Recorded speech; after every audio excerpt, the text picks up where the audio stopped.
Monday, once again, welcome to the program. Time for Midnight's Edge in the morning. We have a very, very full panel this morning, so we're not going to waste any time on introducing everybody. We've got to my left here, my screen right, Script Doctor. How are you doing? Thought we weren't going to waste time introducing people. No, I said I'm not going to waste the time. I'm just going to introduce you. You're not going to. Oh, okay. Well, I'm on strike right now, so there we go. You can't write anything, so don't be writing nothing during this show. And we're gonna move you in the middle just for a second, so you can see your strike sign.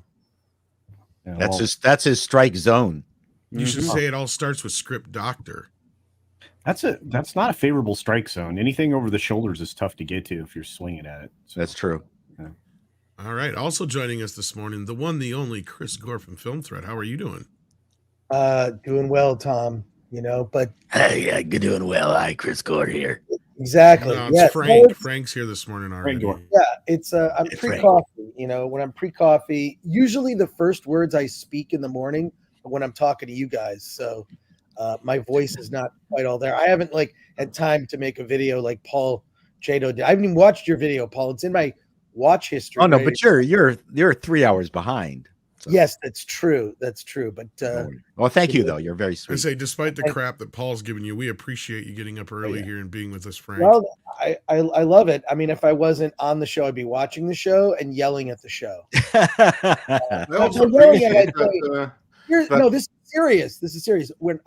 Before I even knew you guys, I would watch the show, but I would yell at it because I would say, "Well, I actually know something about what you're talking about, or I know a person that's peripherally involved, or I know a thing about the industry." And so I used to. Now I can just yell at you, here. You can do it here. Maybe add to the conversation, but thank you. I'll say this: a judge's work is never done. Oh my! If you've watched Critic Sport, it's this case I think is going to blow up. It's going to be hard fought over the summer. But anyways, thank you for having me here, and can't wait to get things started. Thanks, Tom. Well, thank you for being here. Also joining us, Mr. Culture Casino. I'll be less long-winded than pre-coffee Chris or Frank in this case. Good to see you. Good to see you here, Culture. The weave is looking good this morning. We also have joining us the former TV executive himself, Mr. Paul Chato. How you doing? It is I, the former executive. I lend a certain amount of gravitas to this rat bag of a panel. You had something. As any Canadian could. That's correct. And we also have joining us Mr. Matthew Kadish of the Salty Nerd podcast. I believe you've met everybody here. If not, I think Paul's the only one you may not have, but I think you guys have crossed paths. No, Paul has been on our live stream. Oh, yeah. I was going to say, I think so, yeah. For sure. But it's good to be back on Midnight's Edge. It's been a while since I've had a chance to be on the show. I wish it was under a little bit better circumstances, even though you're going to hang out and talk to us about some other things. There was something that happened over the weekend that we wanted to bring attention to, and that's one of the main reasons we have you here this morning. So why don't you tell us what happened here, Matt? What's going on?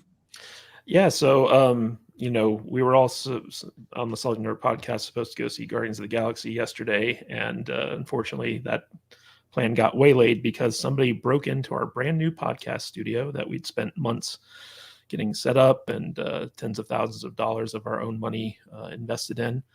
And basically someone late Saturday night broke into our office building, kind of forced their way into our office specifically, and stole a bunch of very expensive equipment.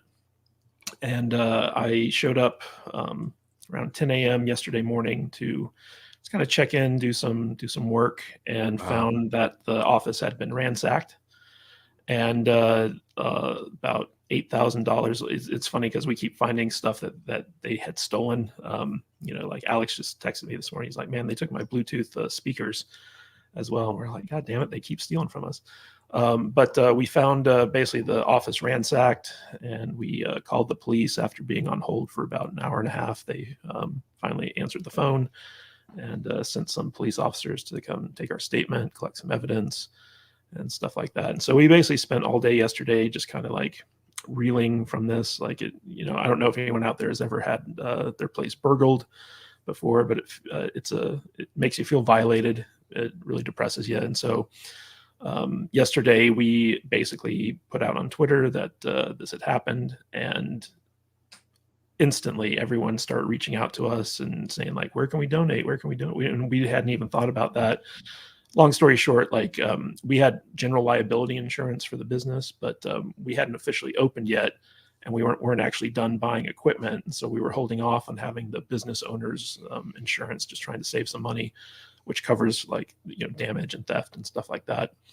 And so when this happened, basically like we weren't insured for the equipment that was stolen. And so everyone, in the Twitterverse, all of our friends, the people in the YouTube community that, we're friends with and stuff like that, instantly said like, hey, set up a GoFundMe, let us know where we can donate. And so that's what we did. And basically, as soon as we hit our goal of 8,000, we're shutting it down. We're about $500 away from that right now, which is just so amazing. Like we couldn't believe the outpouring of support that people gave us yesterday, just shouting us out, sharing the GoFundMe link, people donating. Tom Connors, you were the first one to donate on our GoFundMe page. So like that was really great to see and very nice of you to do. And we've had a lot of, big YouTubers kind of like donate hundreds of dollars to us. And it was so, after such a terrible thing had happened, it was so uplifting. It was kind of like the ultimate highs and ultimate lows of, being a YouTube creator. But, Jude, she was very affected by this. She didn't feel safe at home because of it. And thanks to all the outpouring of support, like she, she was able to kind of be like, wow, there are actually good people in the world. And so like that really helped her out a lot yesterday. And it was a roller coaster of a ride yesterday, but we're almost at the finish line with the GoFundMe stuff. And, we're not greedy. We don't want to like keep it going or anything like that. As soon as we hit the amount that, would cover the loss of the equipment, we're just going to end it and move on from there. Hi, Jude. Hi, Jude. Well, that goes against every classic victimhood charity that's out there. I suggest that you go, well, we needed 8, but we're stopping at 150,000. That's honestly, what everybody else's modus operandi is these days. Are you seriousness? Are you near the Well, they're pretty close. They're at 7,690. Said they'd like to get to 8. I'd say you should keep it up till 10, but that's just my opinion. Yeah, just to make sure you got everything covered. Just to round up to cover anything that you find exactly. missing. Hopefully, 10's a nice round number. Just go to 10 and cut it off. Well, we don't want to be. We don't want to be milking the people who are supporting us and giving such a it's not about milking either. Like I said, make sure you put the extra cash into the security system for it, and all that kind of stuff. Maybe starting the insurance early too. Yeah. So just to give you guys an update, so yesterday we bought a new surveillance system that we installed, covering not just our offices, but also the building that we're located in. And we also upgraded our insurance. So going forward, we will be covered. We're going to be having a burglary system installed on Wednesday. And we're having a locksmith come out sometime today to install new and better locks.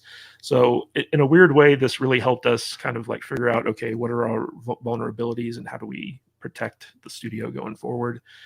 Because our goal is to basically be the place in Las Vegas that creators come when they're in town. And, Chris was kind enough to come into our studios and use it for his live stream while he was out here for CinemaCon.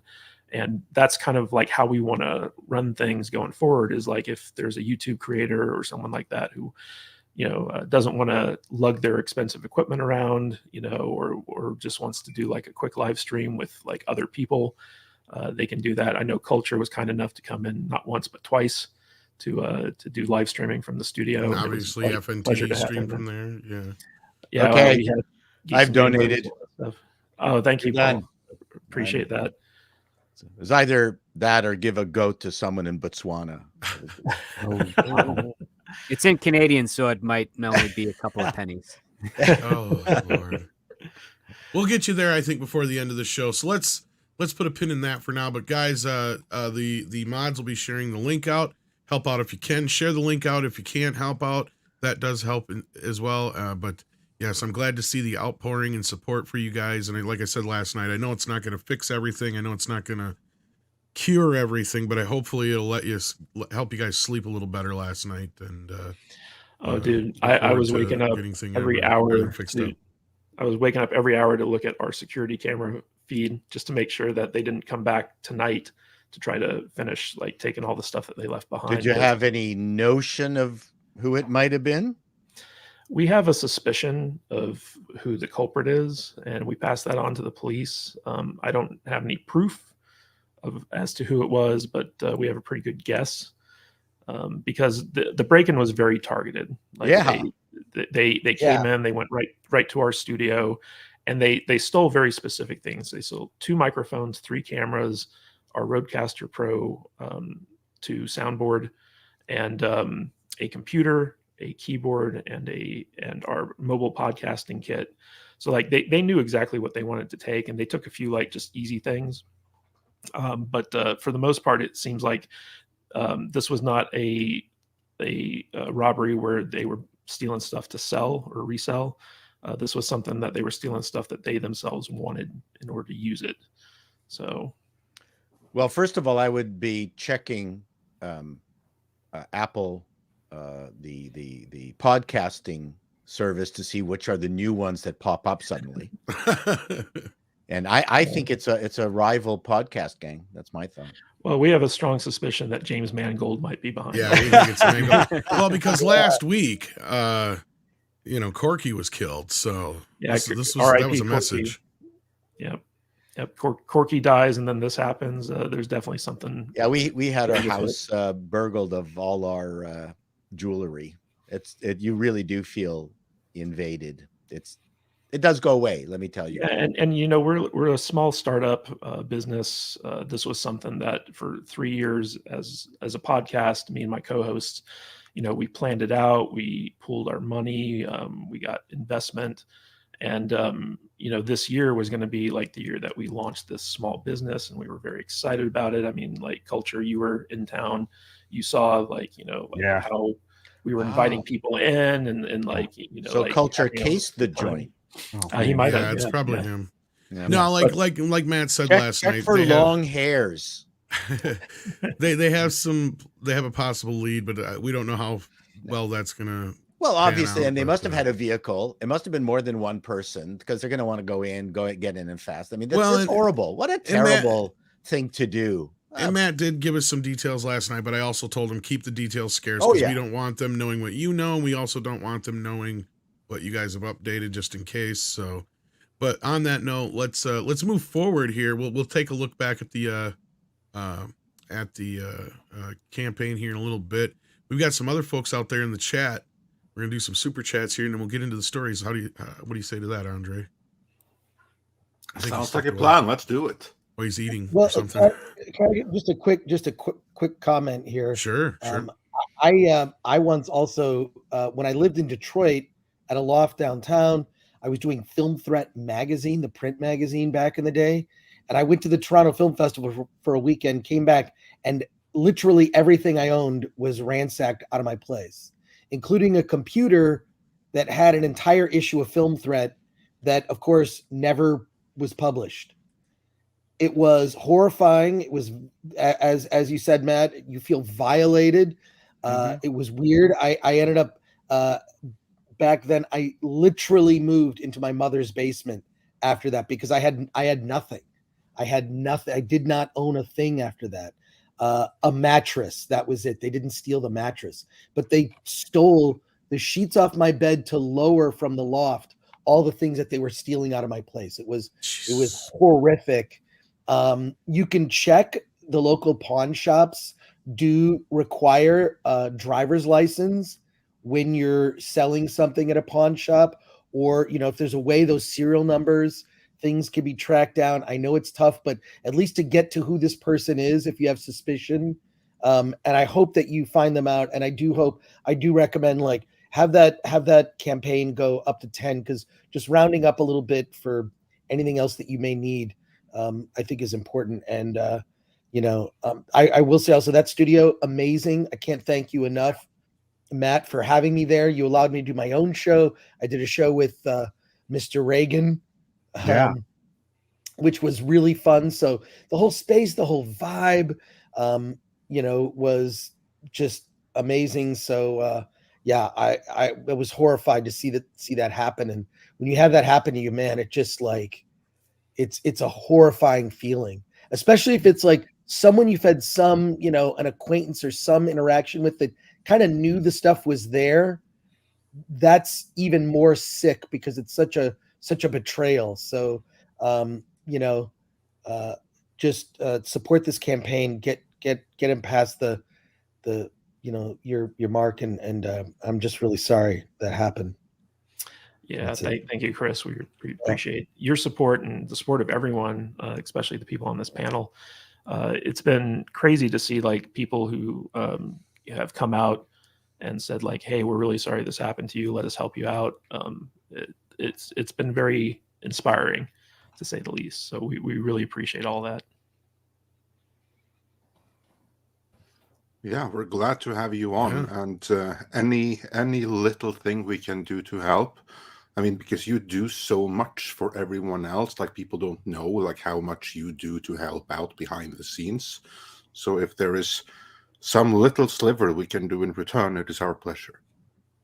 And like if it was just me, that'd be one thing. But there are 3 other people besides me who are involved and invested in this business, who's put in a lot of sweat equity and stuff like that. And so like when I texted them about it and they showed up, like they were all devastated as well. So it wasn't just like I got broken into and robbed. It was something that we'd all been building for years that suddenly got violated. And it was a rough day. It was a very rough day, especially early in the morning. But once you guys and the YouTube community started reaching out to us and offering their support, it made a big difference for a lot of us. So we really appreciate it. Well, and I know it's been a long road because I do remember, like you said, years ago, you called me, and I'm sure you talked to other people too about it, but like I thought it was a wonderful idea because not only would it be something that you guys could use, but when other people are in town, they could use it. You'll be able to rent it out to other podcasters. It'd be a hub, a kind of a place people could go to, and I thought it was a great idea. And just to have this happen is horrible, and I'm glad we were able to help out a little bit at least. And like Andre said, anything else we can do, just let us know, and we'll check back in with the fundraiser here before you go, and we'll see where you're at. But see if you can find an electrician that can electrify the doorknob to your studio. Magnavolt. Everybody is always surprised when they grab the door handle, and it gives them a shock. Yeah, Jude wants to Home Alone the studio where we'll get you a Magnavolt. There you go. It's the first name in security. Has to be alternate current though, because direct current will keep them. Oh, maybe direct current will keep them there, so then you can arrest them. Entry. But we go ahead, Culture. You're gonna say something. Oh, it's just that just sounds really dangerous. If it's low wattage and low voltage, you're fine. Yeah, but for them, what if it's like just don't accidentally grab the knob when it's on? What if it's like an innocent podcaster that thinks the studio's open and like that's your fault, Culture. No. If somebody's already in there, you turn it off, but you have to have the door say the sign "Warning: Electrified," and a secret password, like Dr. Longdongler. That's a good password. There you go. And he sends us a thumbs up. Thank you so much. Hit that thumbs up if you haven't already. We appreciate that here at the channel. We got the Union of Amateur Strategists. These are a little out of order. I apologize, but it's been a warning. He says you're going to have to do BattleTech next.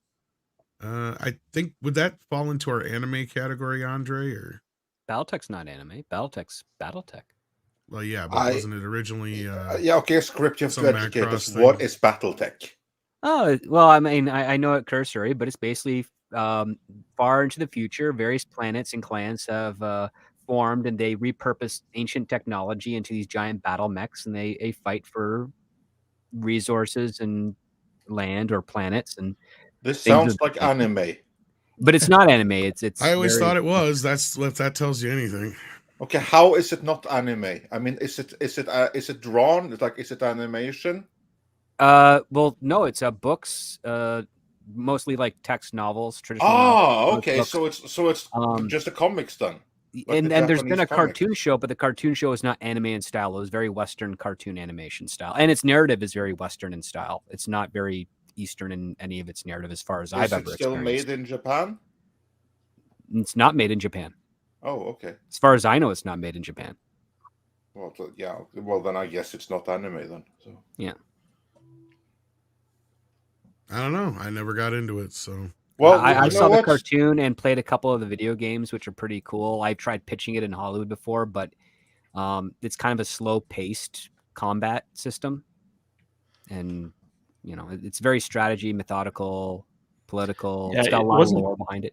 Wasn't BattleTech like a tabletop RPG?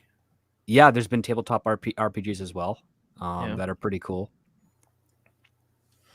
Well, Not we'll let totally the not my audience thing. decide when we get around to the Midnight's Edge tries to get into anime thing, if it qualifies or not. So we'll leave it to the audience. Yeah, and like Mutant Bamhammer says, quit trying to force BattleTech onto Japan, Andre. Yeah, okay, fine. If they don't want it, I'm not gonna Kind of like, gonna we keep saying, culturally quit trying to. appropriate it onto them. I just assumed it was from there. It sounded like it would be from there. Okay, I was thinking of Robotech. That's why. Thank you, Brandon. That was probably yours. No, Robotech's different, yeah. You It's too were early in the thinking morning. of Rokenbach. I don't even know what that is. It's a child's building toy. You just made that up right now, Rickenbacker. didn't you? Totally. Rokenbach? No. Really? Okay. Yeah. It sounded I was made going up. to say it's Canadian's That version of sounds BattleTech. made up. Okay. Oh, there we go. I think it's German. It's real. In the words of Rocket Raccoon. Zontar sends in 550 Canadian and says Gran Turismo premise is bull. He was a professional kart and F4 driver already before he entered that contest and was made a Nissan factory driver. Gran Turismo, is this a movie or is this a Yeah. TV show? Yes, No, So no, it's it's a a- trailer. It's a video game that was turned into a movie that's coming Yeah, out. that It's I got know. Orlando Bloom and Archie Metacomway or something. A like very that. old looking Orlando Orlando Bloom is Bloom. still working? Yeah. Yeah. And it's also got David Harbour in it as Yep. well. The movie Is actually the- looks pretty good. It does. It looks like fun. Well, I noticed they released a Twisted Metal TV show without anybody knowing or caring. So, Yeah, but it's Twisted Metal. well, hey, Twisted Metal was cool back in the day. Cooler than Gran Turismo. Like I could Well, see more to they- mine with that than a Didn't racing they movie. release like a Need to Speed movie with Aaron Paul that just That's like, what I'm saying. bombed? That's be the same thing to me. Well, this one's a little bit more interesting because it's about a video game player who enters this contest to become an actual like racer. So it's like- the last car driver instead of Yeah. last Stars Rider. Sort of, but to It's Zontar's kind of based- comment, he's saying that there was more to the story than what they did in the movie. It's Alright. kind of based on a true story. I know Alright. the original story. And yeah, my recollection was the guy wasn't originally a racer, that he kind of trained himself up to be one. But anyways, never mind. It looks like fun. It looks like a good shitty film. Oh, I didn't even know that they were. I kind of vaguely remember, but I didn't know that they had a trailer already. Your Muslim uncle says just here to find out how psyched Mike is to see elf cards in the movie. Well, he isn't here this morning. I don't think he might be listening, but he also didn't get a chance to see the movie this weekend because of things getting in the way. So we'll have to wait and see what he thinks of that when he gets a Yeah, chance. now he's definitely not going to prioritize it if he was listening. Now when he knows that Alf makes an appearance. Ha! Mikey, I'm in the movie. Not really. It's just a Easter egg, more or less. Lost Warrior says, script, please explain the director's strike that could be imminent. I'm hearing Section 31 is 31. likely close to miss its window to shoot if that happens. Well, I don't know. It's already happening. This director's strike. I'm sorry. I thought I meant writer's strike. My bad. Go ahead, Yeah, I'm not a member of the WGA, so I don't have all the details regarding that, other than the fact that I know they're going to start negotiations in 2 days, and their deal expires, I believe, June 1st. And some of the rumors I've heard is that they have some similar concerns that the WGA has when it comes to production and AI generating things. That's all I've got right now. I've actually already sent out some questions to some director friends of mine to see what they know that are in the guild, and I'm waiting to hear back because I'm certain they're not yet awake at this hour. Which guild again is it? The Directors Guild The of America. Directors Guild. Okay. Yep. We haven't heard from the Writers Guild of Canada yet. Only thing I've heard ancillary is that they're in support of the WGA, but they haven't said anything about allowing their writers to work for the struck companies yet. Right. Which who knows what they'll do this time around. As far as Section 31, we might not have lucked out too much on that one because they were already shooting IMAX film tests last I knew. So they were probably and Kurtzman's been wanting this show to happen for so long. I wouldn't he'll doubt it probably if he already had a script ready. If He'll not most likely scab yeah. and not get any repercussions for it, even though he should. The other part too is that a letter went out Friday, or an informal letter went out Friday, and it was confirmed on Saturday and Sunday of a number of studios, CBS being one of them, basically saying stop all productions for the time being, and only if you can work on non-writing duties or producer duties, you can, but most of them are going to be halted, and to expect in a couple of weeks that some long deals are going to be terminated. Yeah, we should have an update on Star Trek soon.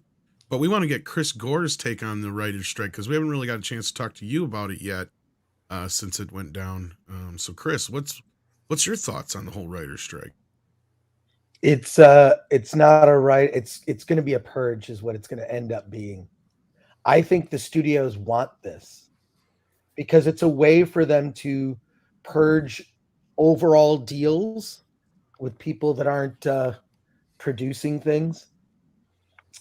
It's a way to filter so that the best writers, the ones that got there by merit, will be the ones that continue to work, and other people will actually go off and have other careers.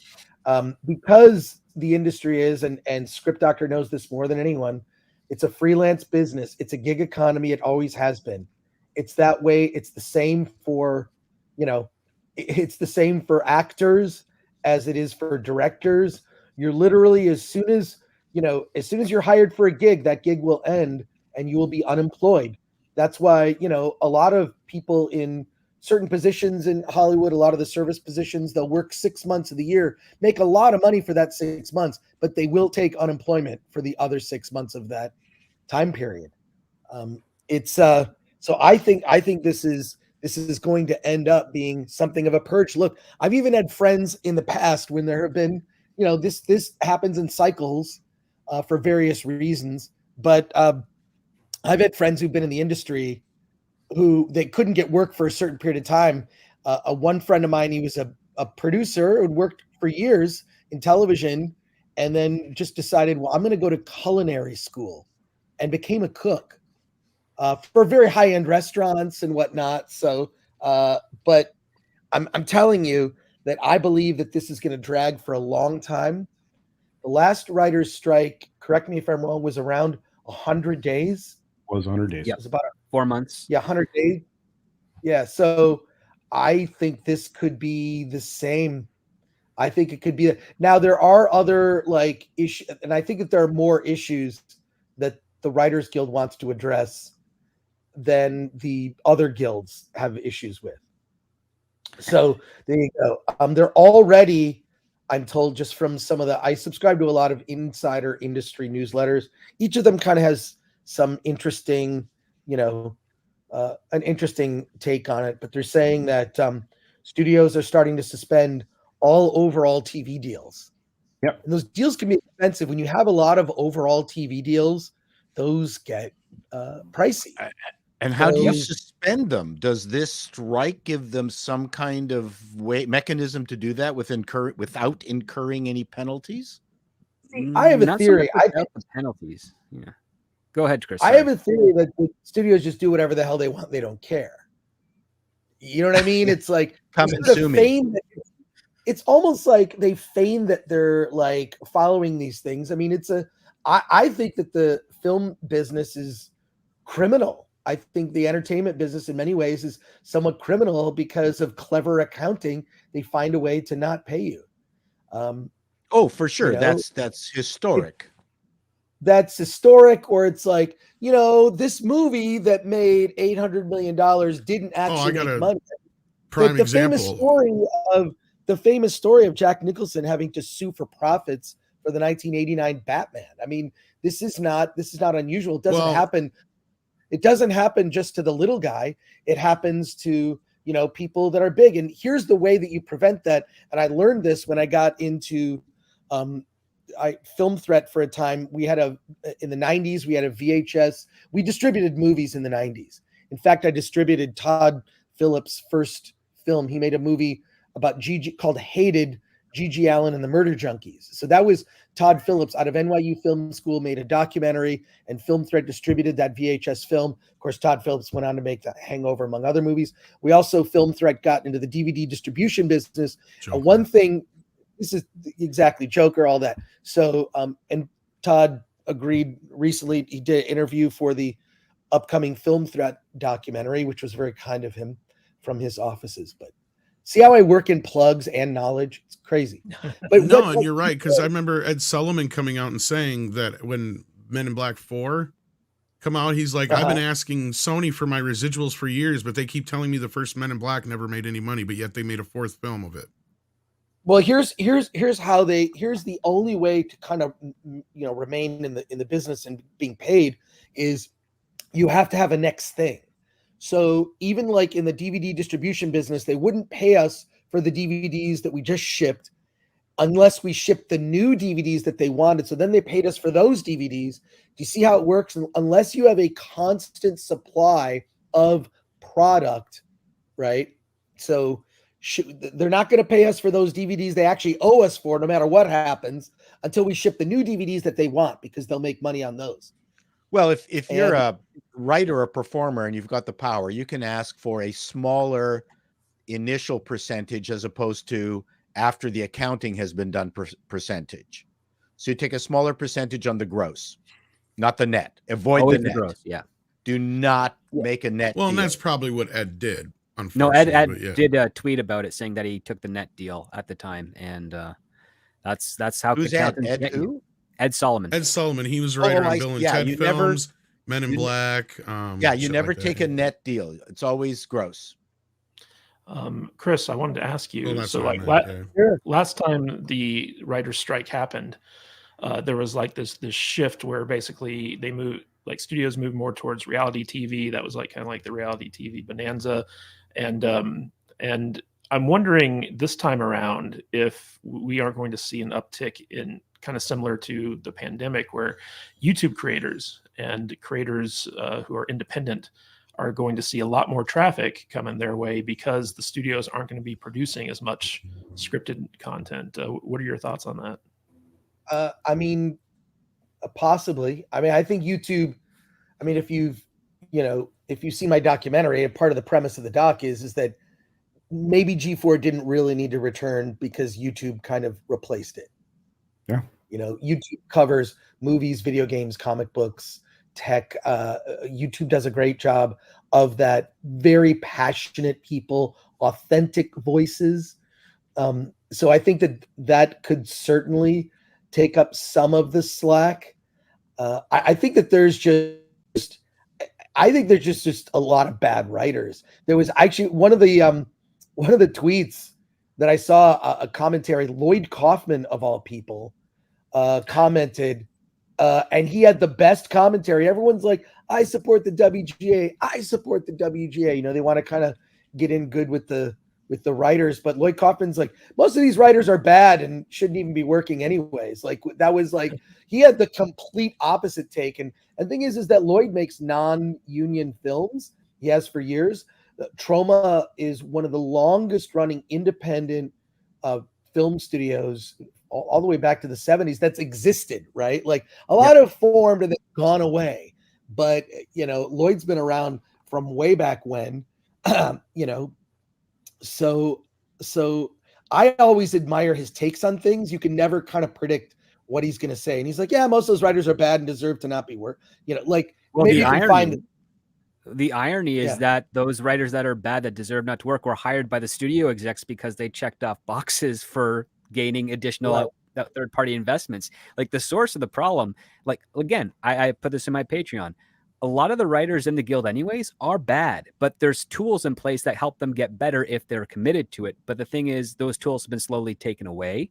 And on top of that, some of the writers that have been brought in or given offers or had their spec scripts purchased weren't good to begin with, but they fit certain ESG and diversity, equity, and inclusion parameters that studios at the time thought, oh, this is easy money. This is easy investment. Let's take this and then whatever we distribute, we'll still make money off of that. And over the last 6 to 8 years, there's enough data to say, well, they're not making the money off of that. The investment that they're getting from those investment groups or those third parties is not supplanting or supplementing the losses they're getting from investing in these people, because they're just not at that level yet that normally they would be. And they would immediately have been in for a little bit, and then the industry itself naturally would have just pushed them out, because they would never have been able to compete unless they've got better and avoided the very things that we have despised in the bigger tentpole properties on film and television that we've seen over the years. Yeah, I just think it takes, to get really good at something, you've got to do it for 10 years. I mean, I'm sorry, that's just to get really good at something. 10 years of working your way up. When you look at, and everyone here, I know, Paul, you did videos on Picard season 3. I mean, look at Terry Matalas and his pathway and how he got to where he was to be able to do that. It wasn't like this, overnight success of a kid who just sort of came in and was a wunderkind. Like, that isn't real. I mean, even Quentin Tarantino, who seemed to be this overnight success, dude, I mean, he dropped out of school in the 8th grade, which explains why he's terrible at spelling. It's sort of a joke, and who cares, because he's a brilliant writer. He was a self-taught, worked at a video store. This is a guy that there's a whole story to be told about Tarantino, the decade or more previous to making Reservoir Dogs, where he just got so frustrated with, Lawrence Bender trying to find financing for it. He's like, I don't care. I'll make it in Super 8. I just want to make a film, right? Like, so that guy, yes, it was an uncharacteristic pathway, but pathways for artists it's never a thing of like, I went to film school and then they hired me to make a movie. That's not usually the path. It's a much more difficult path generally. And it's not that that's not a good path. That can be a good path. But when you really look at like some of the most successful people creatively, they had odd ways of getting to where they are. I mean, George Lucas worked for Francis Ford Coppola, making like mini documentaries and these weird experimental films. If you look at, but he was also part of the USC mafia. Spielberg's probably a better example, but yeah, sorry, Chris. Spielberg's a good example. I mean, because he didn't go to film school, so yeah. But also George Lucas had a weird thing where he almost was killed. By his own. That's why he decided to become a filmmaker. Yeah, because he wanted to be a race car driver.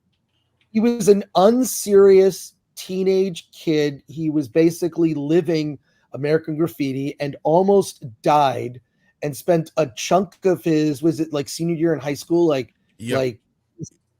in recovery in a hospital. He missed graduation. Yeah. It changed his life. It made him think more seriously about things, but he didn't want to go the pathway of his father, which was the family business, and decided to take a different path. It's really interesting when you really examine. That's why I think, creative people that are wildly successful, well, how did they get there? Well, it wasn't through a plan. Usually it was like there's a thing burning inside me. I don't know how to do it. And so there's a path to getting there. And yeah, but like with regard to like what's happening in the industry and this strike, I just think there's also been too much mediocre product. I mean, look at like, let's talk box office for Guardians. I was just going to say, speaking of Lloyd Kaufman, he did have another cameo in the latest film. If we want to segue into the Guardians film, yeah. Yeah, he did. Well, he did have a part. He told me about that years ago. That it's sort of like, look, James Gunn never forgets that was like his, Gunn wrote Tromeo and Juliet. He first worked for Lloyd Kaufman. Loved. I mean, you look at the movie Super. It's practically a slightly larger It's pretty much a budgeted trauma movie. trauma film. Super is also what got him the job on Guardians of the Galaxy, along with a really creative lookbook that he created for Guardians of the Galaxy. He was a recurring guest on Attack of the Show back at that time, and he was afraid about doing the Guardians of the Galaxy, this movie, because he thought, well, that's just going to be my life for the next 3 years. And he had like these fears of like, it's the only thing I can do. That's for 3 years. I'm just going to make this one movie. And then I saw him after it was done, and he was kind of shocked. Like, I can't believe they're not even telling me what to do. They're just letting me do whatever I want. And it feels really weird. And I also think that was the Wild West of Marvel. They didn't know exactly what they were doing. This is back in like what, 2012, 2013 and 14, yeah. Well, 2012. Well, what's is when funny is I just saw an interview where he says that he's the one who basically came up with all the rules and stuff for the Infinity Stones in like an hour and a half. That shows you how much shit they had planned. Yeah. Well, what I'm saying is I knew James Gunn back then. We met at the St. Louis International Film Festival like in '97. And that's what I mean. Back then, he's the one that came up with the lore and the setup for the Infinity Stones, I guess. So in any case, like I just knew about. Look, I don't talk to him as frequently. I talked to him on Twitter after the bullshit went down with him, because he follows me and whatnot. But he seems like pretty much the same guy, just much more successful and busy and being pulled in a million directions. So. I only know a fraction of what that is like, but it's really interesting. Someone like James Gunn couldn't even get hired at Marvel now based on what their criteria is, and their criteria shifted dramatically. Where a guy who knows a lot about the actual comics and has read the actual comics is not the kind of person they're looking for. They're looking for the type of box checking that we talk about. The woman from Toronto who did a documentary about women in Afghanistan. It seems like a really nice person, but what is she doing making a movie? My bailiwick is sitcoms, and there has always been a historic level of apprenticeship in sitcoms for decades and decades. Stan Daniels, who I don't know if you know who he is. Very clever, smart writer, was writing got a chance to do some stuff on Mary Tyler Moore, and then worked his way up to do Phyllis and Taxi. But it was a real long journey of apprenticeship. This is Stan Daniels we're talking about, the man who created Taxi. But I studied all of this. I even talked with him, and I think one of the things that kind of poisoned the well was The Simpsons, who were sucking in Harvard grads, or like dudes who were kind of funny at Harvard. And it was the Harvard Mafia. And suddenly you were writing on a major sitcom, maybe a joke or two here and there. And then suddenly you were a writer without having the decades worth of experience. Even I actually blame J.J. Abrams more for that, because of the Bad Robot Incubator program, where they would basically just take in anyone, and it's like, as long as like you understand mystery boxes, you can be a Hollywood super writer. But even Quinta what's her name, Brunson, who did Abbott Elementary, who's the show was brilliant in the first year. Clearly the woman is talented, and she's hungry. I've seen interviews with her. This is not a shy woman. It's clear that she has a personal path. But so while her writing list is not that extensive, she did work on the Black Lady sketch show. But she appeared as an actor in many shows. So her path is actually quite genuine, I think, even though, that Abbott Elementary kind of came out of nowhere.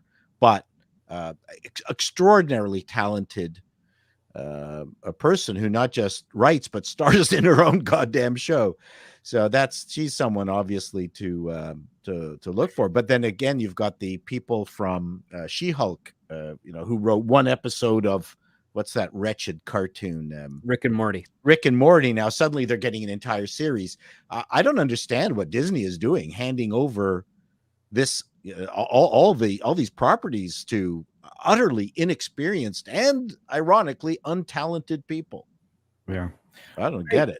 To return to the writer's strike thing, and I know we pivoted a little bit, but I want to say that it surprises me that Chris is agreeing with Judd Apatow on the fact that the studios have been planning for this and that this is something that they want. I would suggest that the reason that the strike is going to go longer isn't because of anything other than everybody is entrenched, and you have two other guilds that have yet to even begin negotiation, and once they do, and at least one of them has some kind of resolution, I would suggest the Directors Guild that might actually light a fire to get things moving forward, because they can't possibly afford, the three major guilds and two of the minor guilds all being on strike at the same time.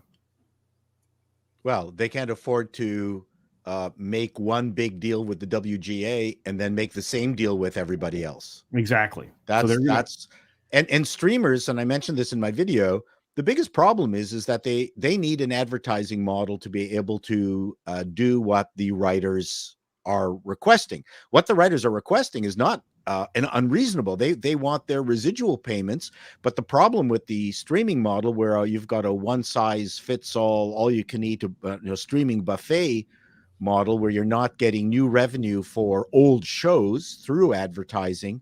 The challenge is that you've got this, at $10 per month that the streamer is getting per subscriber. But if some whole group of people suddenly find this old show and they all start streaming it, and they're regular subscribers, and it's not adding any new subscribers, it's actually increasing their bandwidth costs. Yeah. Like, it's a terrible business.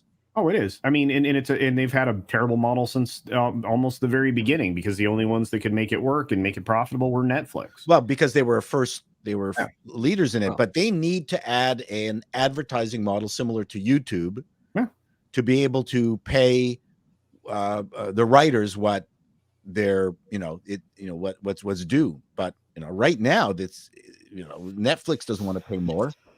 Well, Netflix has got a shell game with regards to their money right now. So they're not even really making a lot of money. No. That's been the talking points since the strike started on Tuesday.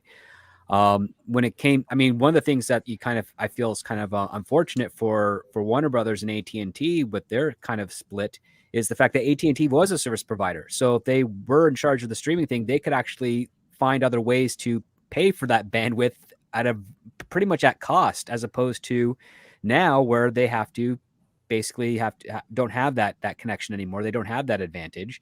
So Warner Brothers Discovery will have additional incurred costs. And the only model that's working right now that seems to be ahead of the game, even though they don't have that many subscribers, is the Comcast Universal with Peacock.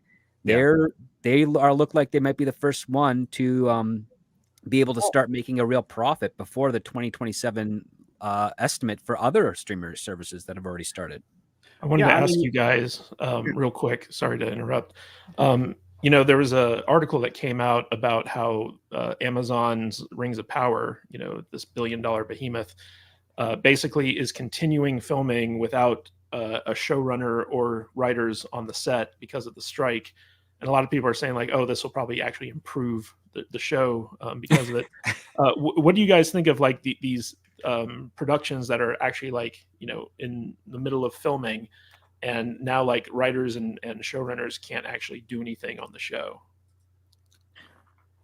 I think it'll be telling. I hate to be the first person to jump on this, but I think it'll be rather telling, because I feel like if the show improves, as has been suggested, I think mostly jokingly, you've basically pointed out a major fault in the current way that things are run. I don't know, Chris, what do you think? Yeah, I actually think it has the possibility to improve, but when you look at the director lineup, I'm not sure of that. I don't know that anything short of them admitting that they were wrong and doing a hard pivot is going to fix that show. And it just, what a colossal disaster. Might be one of the worst things that we've seen in recent memory, with so much money spent and so much riding on it. I mean, it's crazy. The only way would be to do a hard pivot like they did between Star Trek the Motion Picture and Star Trek 2. And in Star Trek 2, they brought in TV producer Harv Bennett. He's more of a TV guy. Let's go back to like what people liked about the original TV show. Star Trek the Motion Picture is a little too different, a little too heady, maybe for a movie audience. It was aspirations of, being a bit like Stanley Kubrick's 2001: A Space Odyssey. I personally like Star Trek the Motion Picture. Looking back, it's actually feels like a movie. The other Star Trek movies feel like very good television. No disrespect to Wrath of Khan, which I still think is phenomenal, just different. But I think unless they do a hard pivot like that, I think Rings of Power is in trouble. I don't see it happening with, the showrunners there, not there. Who cares? I think all the bad decisions were made at the top, which was hiring those showrunners, and everything. All the decisions that are being made for the wrong reasons, which is, to check boxes or not actually the number one thing. Honor the legacy of Tolkien, follow the lore correctly, and make a show that's entertaining. If it can be broad appeal, great. The fact that I've never cared about Lord of the Rings ever. I saw the cartoon Hobbit Heretic. from Rankin Bass, and I saw the Lord of the Rings, which was it was the Lord of the Rings movie I saw in a theater. Used that rotoscoping. The Ralph Bakshi one, yeah. Ralph Bakshi. I really like that one. I watched it recently.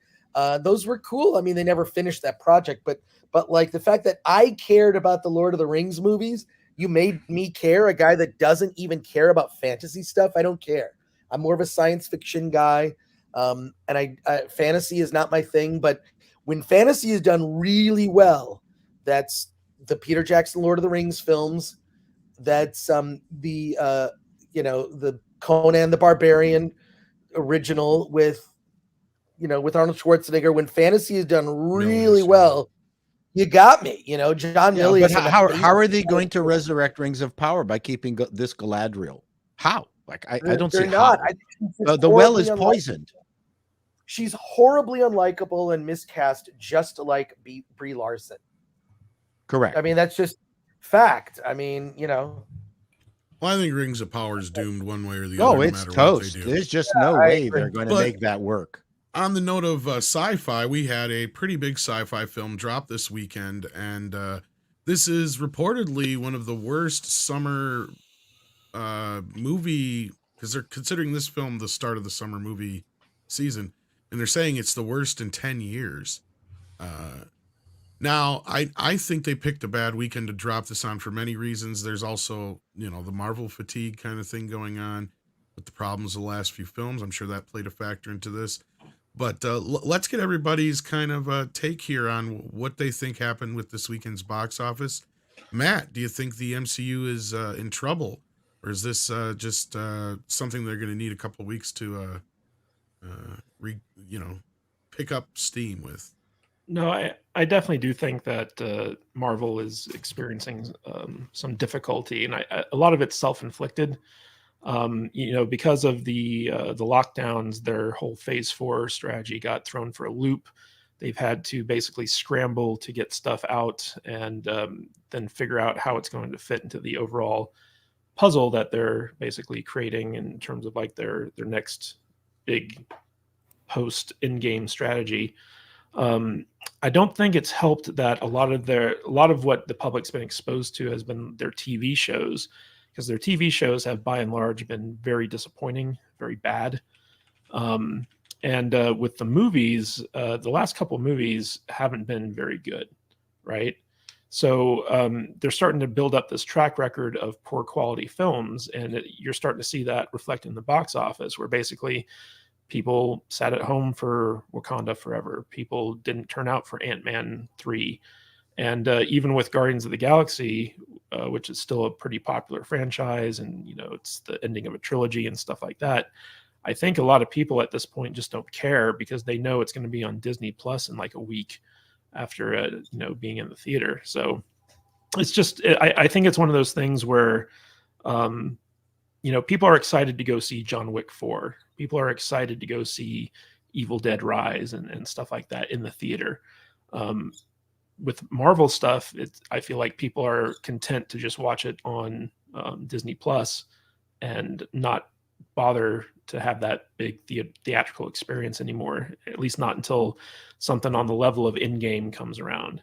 Because a lot of these Marvel movies, like, they're just not a cinematic experience anymore, right? They're just a part of a cog in a machine that churns out content that isn't very good by and large. I think She-Hulk is the best example of that, where you basically have a showrunner who originally plotted out a legal drama in the vein of David E. Kelly, where basically She-Hulk, the entire season is her defending the Abomination. And once they got in the writer's room, she realized that none of the writers that she hired were very good at telling legal dramas. And so they pivoted. ChatGPT. Yeah, they pivoted to basically a sitcom style, which none of them were actually funny either. They might have been better sticking to the legal drama that they didn't know how to write. And I think that because of this track record that Marvel has of very substandard fare, because it used to be a Marvel movie was a sign of quality, right? Like people wanted to go see Marvel movies. And then around the time that that Captain Marvel came out, you started to see this kind of slow decline in the quality of Marvel films. And after Endgame, like, that's been very apparent, because Endgame was like the last truly great Marvel film, right? So I feel like audiences, it's not necessarily Marvel fatigue. It's just that they're onto the idea that the Marvel movies aren't the same quality that they used to be. You brought up a good point there, Matt. Let's wipe away all the woke shit, the mediocrity as far as the story writing goes. You brought up the term cinematic, right? This is something that I brought up with Disney Plus destroying the vault by putting movies like The Little Mermaid right next to Little Mermaid 2 and 3 and everything like that. It's taken away, what it used to be. Do you think that's kind of a problem? Is that basically the TV shows and the movies are shot the same way? Because you got a point there. Like, when I was going to see like Doctor Strange and Thor and so, I felt like I was watching a Disney Plus series at this point. They all look and feel the same. This is maybe one of the rare occasions where I feel like I saw some of the money on screen. But that aside, do you think that might be part of the problem? Is they've taken away the importance of going to see it in a theater, as opposed to where you, like you just said, you could just sit at home and watch them on Disney Plus now? Well, I feel like because they've had to basically screw up their phase 4 and phase 5 plans for various reasons, that audiences generally feel like it's not building towards something. Like, when you had the previous phases, there was like the Avengers team up, there was Thanos. Like, you felt like the Marvel Cinematic Universe was building towards something. With phase 4 and phase 5, it's obvious that, like, they don't know what they're building towards. Yeah, they've announced Secret Invasion, they've announced Kang, and stuff like that, but they haven't really built them up very well.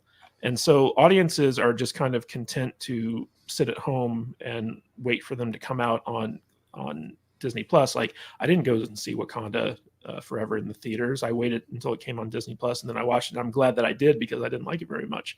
And I think, like, you're seeing that pattern of people being like, well, why should I go to the theater to see a Marvel movie when I could just wait for it to come out on the streaming platform that I'm paying for and basically watch it for free from the comfort of my own home? Because you don't need to go to the theater to experience a Marvel movie nowadays, because there is no experience for it. Like, the Nick Fury series, Secret Invasion, that actually looks really good, but it's like, okay, that's a Disney Plus original, so I'm just going to sit at home and watch that.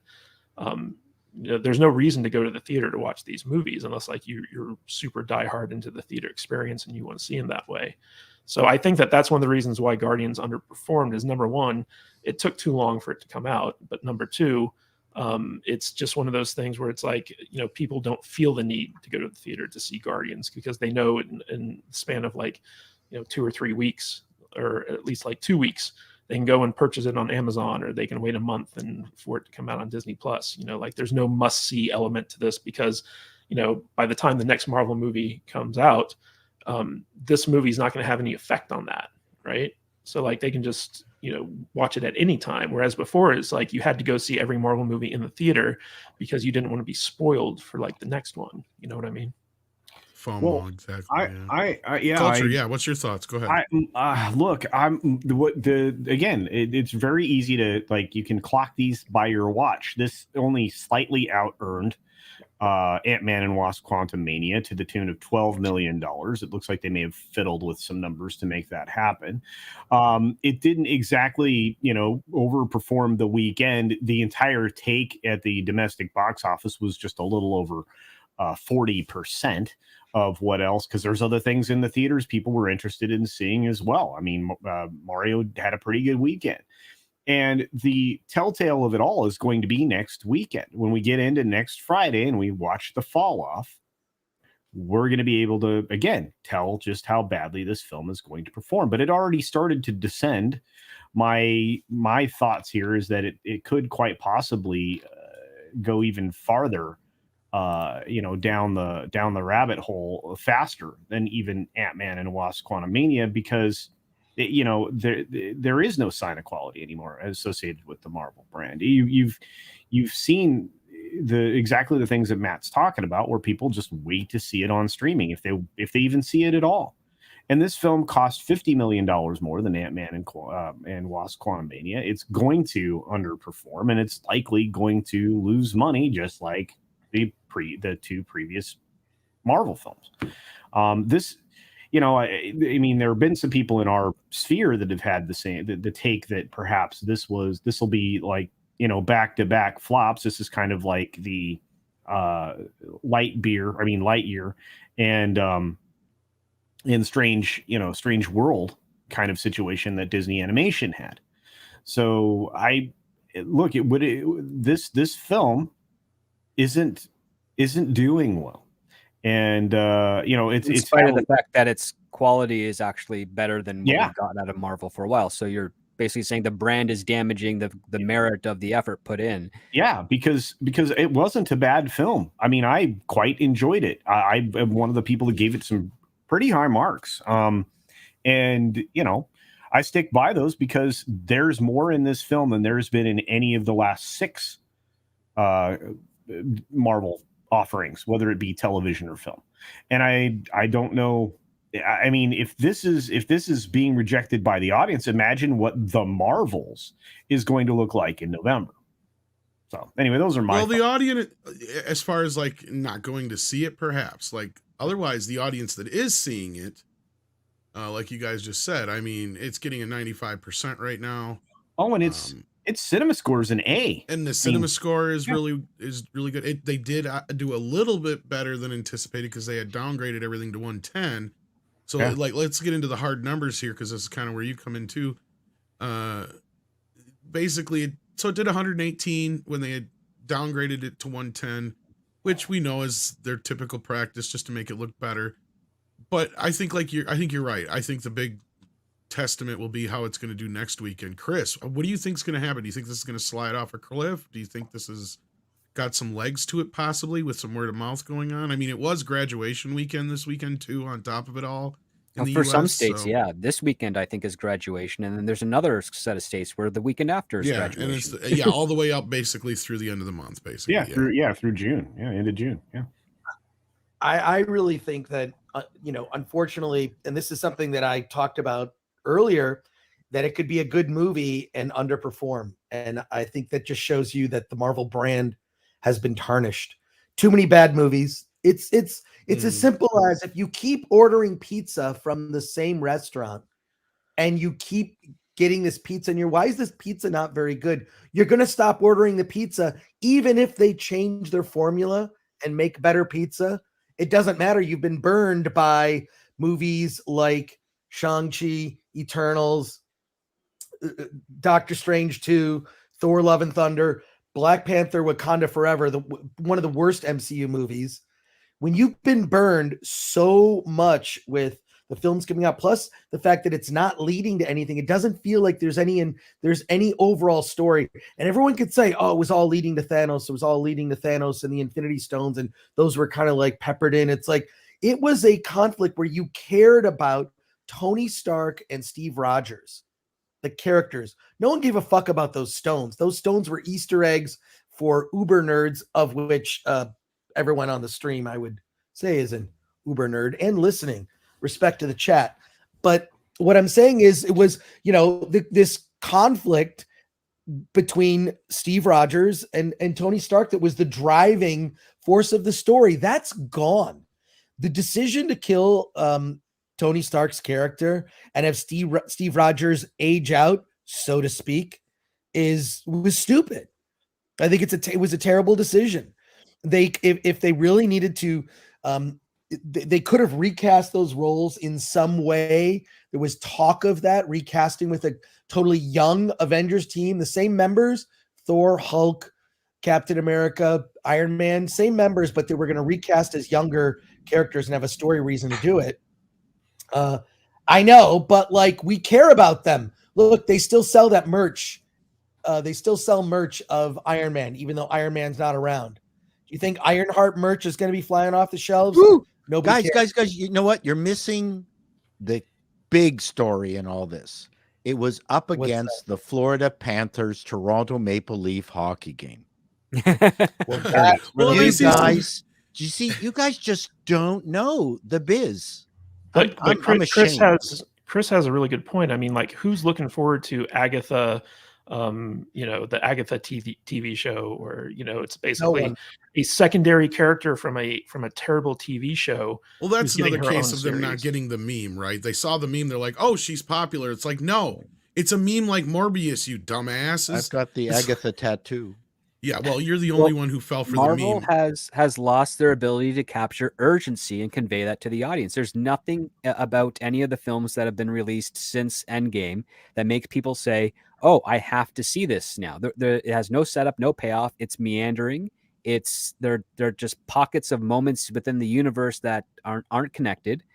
And well, what's funny about Guardians of the Galaxy is basically the first Guardians of the Galaxy movie was proof that Marvel could take like unknown D-list superhero characters from their catalog and blow them up into an A-list, franchise. Like, when you look back, you have Iron Man, Captain America, Thor.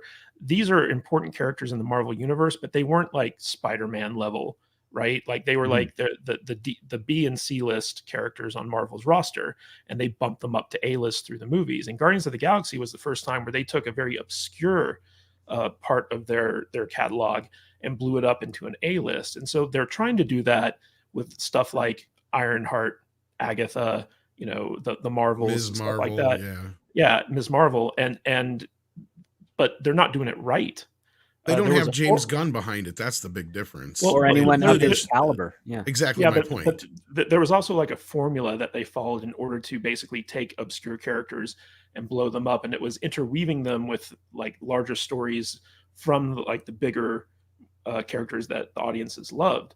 And what's happened in recent years, especially with like the TV shows, is that they're trying to launch these characters on their own. Like, I was really looking forward to Moon Knight because I like the Moon Knight comic book, but Moon Knight was a freaking mess. And if you didn't know anything about the comic book character, you're sitting there watching this show and you're just like, I don't know what's happening in this show. It was so bad, I forgot it was a thing. Yeah. Right. And that's why I brought up James Gunn and the Infinity Stone thing earlier. That was my whole point, is we're slowly learning through a bunch of the writers and directors and stuff that have worked on these movies over the past few years, that going all the way back to the original Guardians, they didn't have this shit planned out. This is as bad as Star Wars. That's what my whole point was, is we're starting to learn that they didn't really plan out the Infinity Saga like they were supposed to. That was my point. James Gunn sat down and figured it all out in 90 minutes when he was writing Guardians of the Galaxy. The take that the collector comes up with, that's the first time they finally had anything as far as what the Infinity Stones were. Yeah. And this is just kind of par for the course for modern Marvel, where basically, TV is a writer's medium, right? And so what you need to do is you need to find talented showrunners in order to kind of like take over these shows and have like some type of creative voice for them. And we all know famously that Marvel is totally against that, especially with like their movies. They want to take unknown filmmakers and put them into a format that they have to adhere to, as opposed to taking like, auteurs and letting them play in the Marvel like sandbox. James Gunn is the last of that kind of like era where you could have an auteur operating from within Marvel. Everything else is basically just kind of like templated cut and paste. You could stick anyone into a Marvel film in the director's chair and get the exact same movie, right? So like it's Marvel is basically their like they've gotten too micromanaging. I think they need to bring in some actual talent as opposed to having the brand be the talent. You know what I mean? Yeah, the Russos are actually in a compromised position right now because some of the stuff they put out post Marvel has not performed well at all. True. Well, the Russos are a perfect example of this. So like, their recent thing on Amazon, which is Citadel, the Gray Man movie, stuff like that. It just goes to show like they're not very talented filmmakers, right? Like they're kind of a mess. They worked with Marvel simply because they had overseers to keep them on message and on track. And so like when they're focused, they're actually really good, but left to their own devices, they're all over the place. Well, they co-produced everything all at once. They did, but keep in mind that co-producing it, it's like they made a few phone calls and they let the filmmakers. Yeah, but still, they got their name on it. They got their name on it. My name isn't on The it. Daniels were getting more recognition than the Russos. That's the thing. Yeah, but look at Citadel right now. Yeah, right? Gray Man wasn't horrible. Citadel is beyond. Well, the story behind Citadel, like what it took to get that series to actually like premiere, it's very telling about like how the Russos operate, right? Where like basically they hired a bunch of nobodies to make this thing, and they were kind of overseeing it as they were doing Gray Man, and then they realized it was so bad that they had to come in and basically reshoot everything, right? Am I getting that right? That's not, people are overextended based on reputation all the time. That was not unusual in the sitcom business where you've got one big hit and then. But even when they came in to fix it, their fix isn't even very good. Well, right? we don't know how much worse it might have been. Well, that we not don't to know. sound But like yeah, a broken record, Citadel but is horrible. We're also learning more that James Gunn was holding their hand through Infinity War as well, because he was talking about all the stuff that he did for that. That's what I'm starting to say. Is they had a situation there where he was set up to kind of guide them into the next phase, and that got totally fucked up.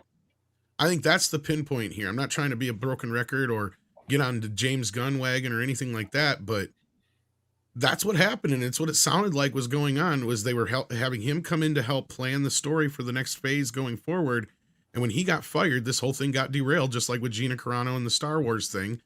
And in that, they decided to start bringing in all these stupid characters, like we were just talking about before, and the good ones are gone. So you are 100% right. That's exactly what happened. Everyone keep in mind, this movie right here, this is the movie that was supposed to start phase 4. Sorry, now we got it in the beginning of phase 5, but this was how phase 4 was about to begin. And many of us actually enjoyed this movie, and I agree with all of you. The only reason that this movie is doing as bad as it does is because it comes on the heels of now several bad Marvel movies. On the big screen, Ant-Man and the Wasp: Quantumania didn't impress anyone. Before that, you had Black Panther, or the female Black Panther, which was a horrendous movie, disgusting in every way. I mean, people were pissed off by it. Before that, you had Thor: Love and Thunder, which ruined the Thor franchise, and which only goes to show how important James Gunn is, with that one Guardian segment that wasn't written by him, and it was all wrong. And that's just on the big screen. Then consider on Disney Plus, where pretty much every series that's been there, especially She-Hulk, has been audience repellent. I mean, that series, it would have been better off being written by AI than the activists who did write it. So basically what you had now is that you have had an entire phase which has been lackluster at best and absolutely horrendous at worst. That's what we're seeing right here with this drop-off. And it opened to 118 million. But considering inflation, everything like that, fewer people went to see this movie than went to see the original Guardians when that opened almost a decade ago. And as we can tell from the reviews of those who actually went to see it, it's not the movie itself. Yeah, sure, people will have issues with elements of this movie, but the movie is not the problem. On the contrary, disregarding Spider-Man No Way Home, this is arguably the best movie to come out since Endgame. And this was supposed to have been the kickstart of Phase 4. But without James Gunn there, everything got derailed, and the entire Marvel brand has now gone to the dogs. Yeah. to put it, Andre, I would like to right. ask you, like since audiences know that James Gunn is moving on to DC, do you think that interest level in this has just dropped because they're like, well, I'll just watch it when it comes out on video because James Gunn, like, he's not going to be doing any Marvel movies going forward. So like, what's the point? I don't think that's a big factor, to be honest. I don't know how many of the general audience are aware of that. Yeah, the But great the unwashed general don't audience know that. they'll know someone who knows, but most of your average lot, they're not going to be aware of who's directing this or anything like that. Like, for instance, if I ask my dad or something, he's going to be like, oh, this movie is weird, but I say like a name of who made it, they're not going to have any idea. And that's the same with most people, I think. Us here, yeah, we know, but that's because we know everything else. And James Gunn, he isn't even the biggest problem for those that know the names and everything behind. We're going to have bigger issues than the lack of James Gunn and James Gunn moving to DC, because Kevin Feige and Victoria Alonso and Bob Iger and all of those people, they've been able to make a perfect mess out of this with or without James Gunn. Actually, mostly without.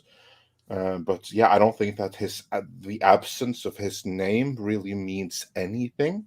Not the so name, much, but his contribution is what I was getting his contributions were absolutely vital.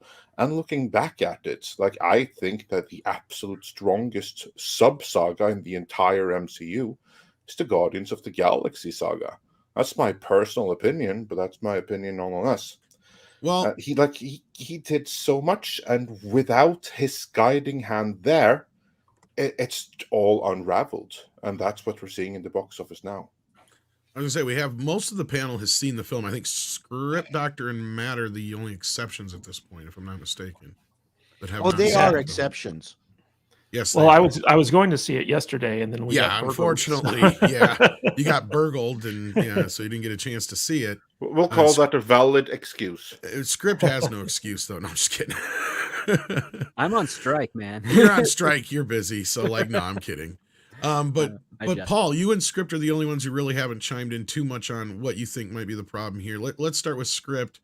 What do you think the issue is here? Obviously, we've talked a lot about it. I mean, but from a writer's standpoint.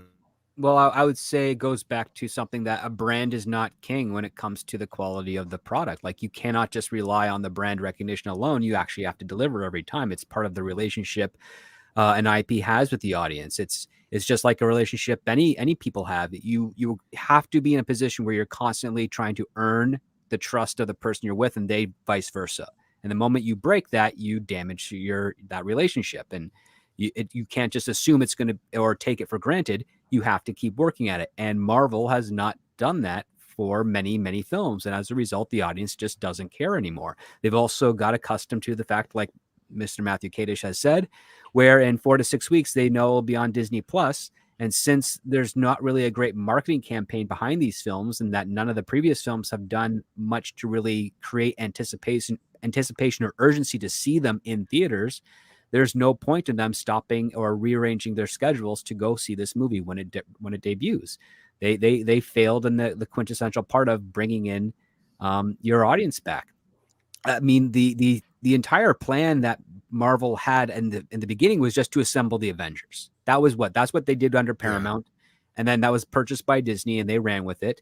And then after they started getting towards that, that's when they started coming up with, oh, well, we're teasing Thanos. What can we do with Thanos? There's a couple of storylines, but the most prominent one was the Infinity Gauntlet.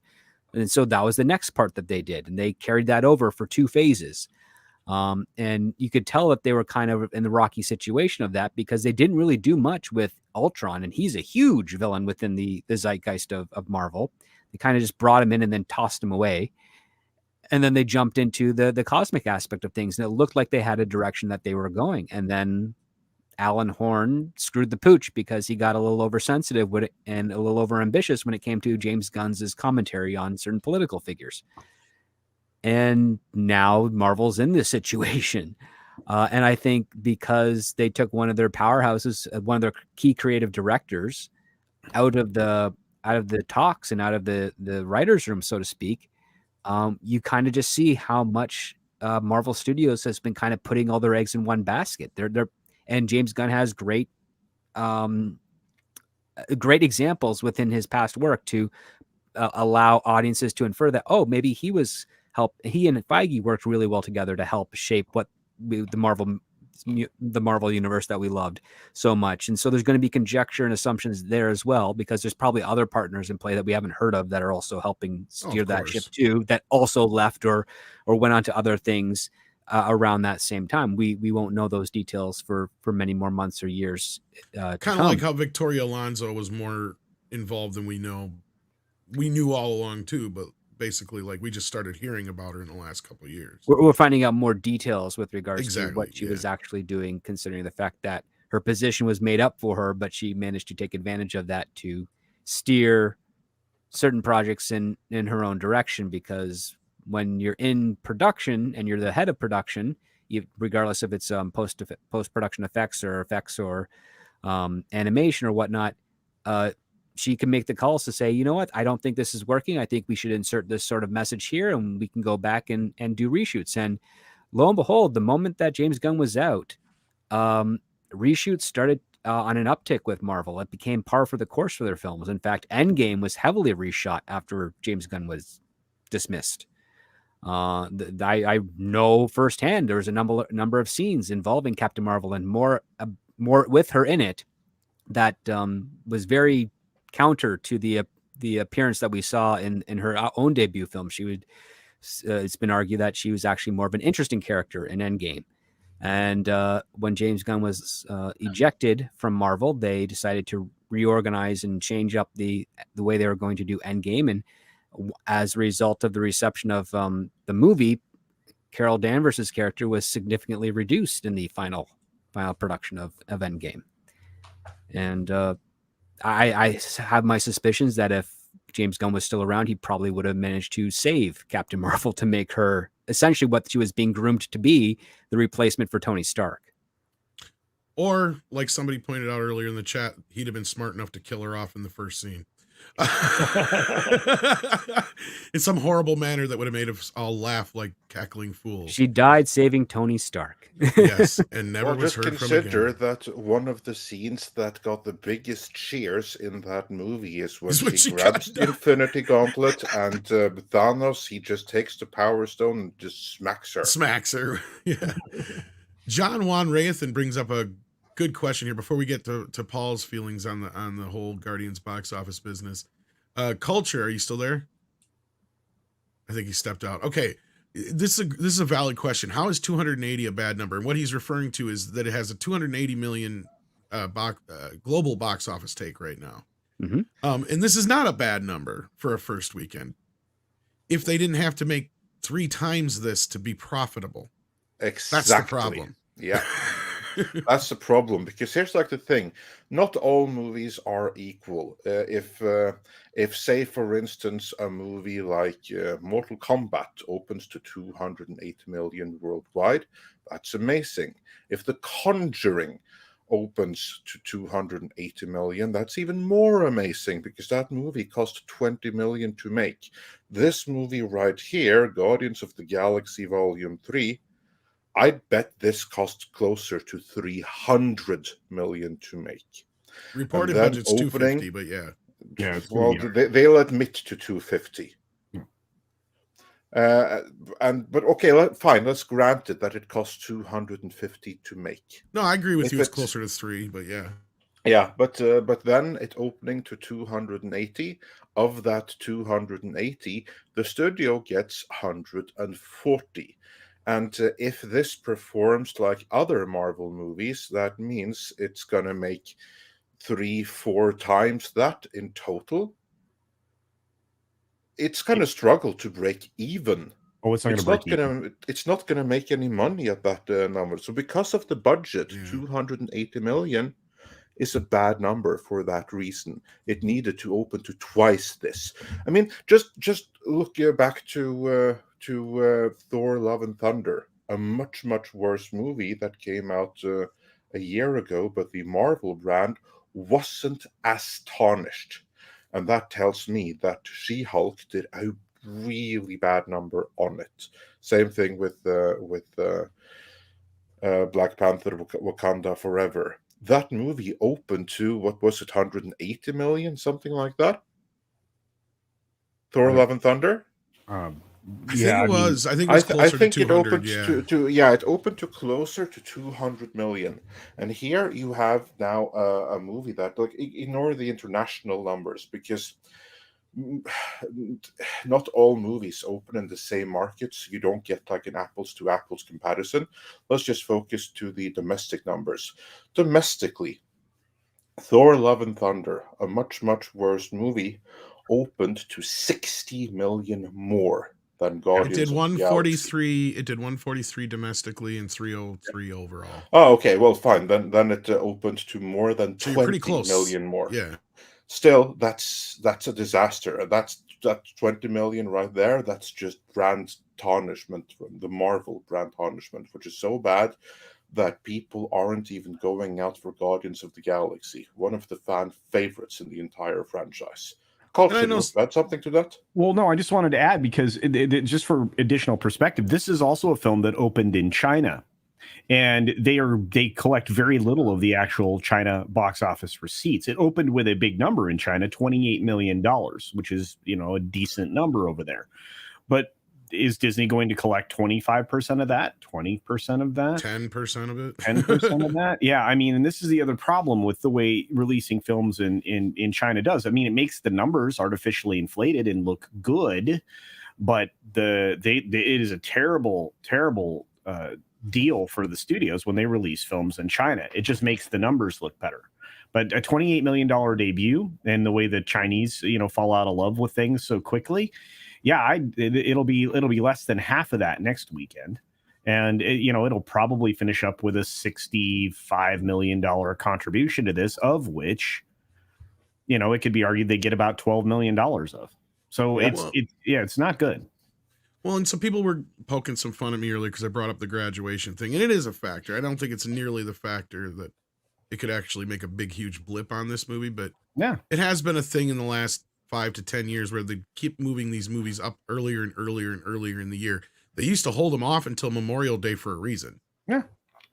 But I don't think that is I don't think that's a big problem here. But Paul, from your executive standpoint, what do you think the bigger problem overall here is? Do you think we're all on to something here, or do you think it's something else completely we're missing? I think you guys have covered pretty much every logical point. I mean, from my perspective, I think my big question is, where's Feige gone? At one point, he had the aura, whether it was legit or not, to be kind of a Stan Lee, trustworthy guardian of the comic book galaxy. And then it's Victoria Alonso stomped that out of him. Yeah, I guess, hoofed him in the nuts. And I think all these properties need that kind of either exacting stewardship or the apparent appearance of that kind of stewardship. And when Feige disappeared, that to me is a bigger deal than we're discussing, I believe. I think something worse happened than him disappearing. I think he stayed on, but as Alex Ashkan says right here, Kevin found woke Jesus. No, so but he's still there, but he's no longer the same Kevin. He's there, but no longer there. I mean, no, I completely agree with you. But I mean, he's our Gamora now. Stan Lee would never have capitulated to this nonsense. I don't think Maybe, maybe isn't there not. anymore Stan Lee either. liked money, though. Let's never forget yeah. this. I love Stan Lee, but he needed money. Don't forget that the first Iron Man was a Hail Mary pass.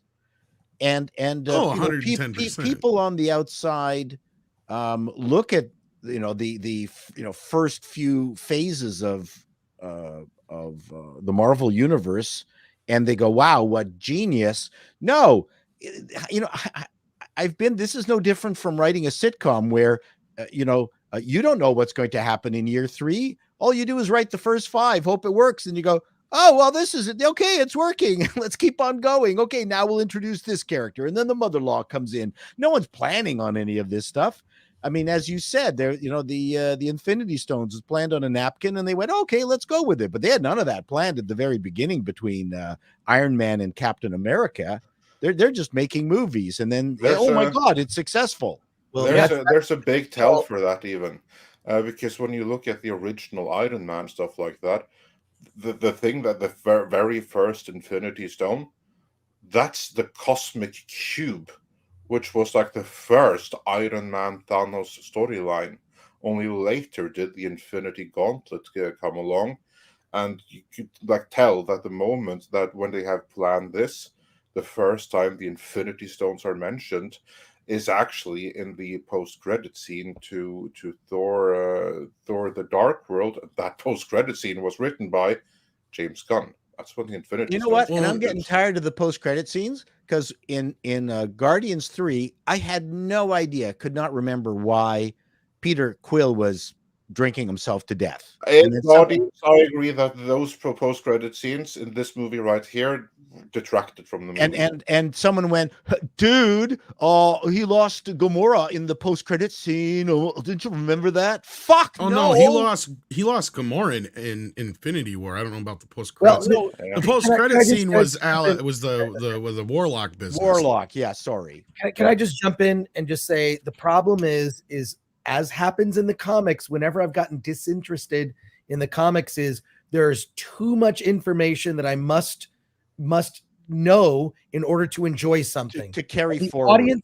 The audiences have reached that point. That's why you do like universal reboots like Crisis on Infinite Earths. You do a reboot so you don't have to remember that Robin from Earth 2 has a red cape and not a yellow cape.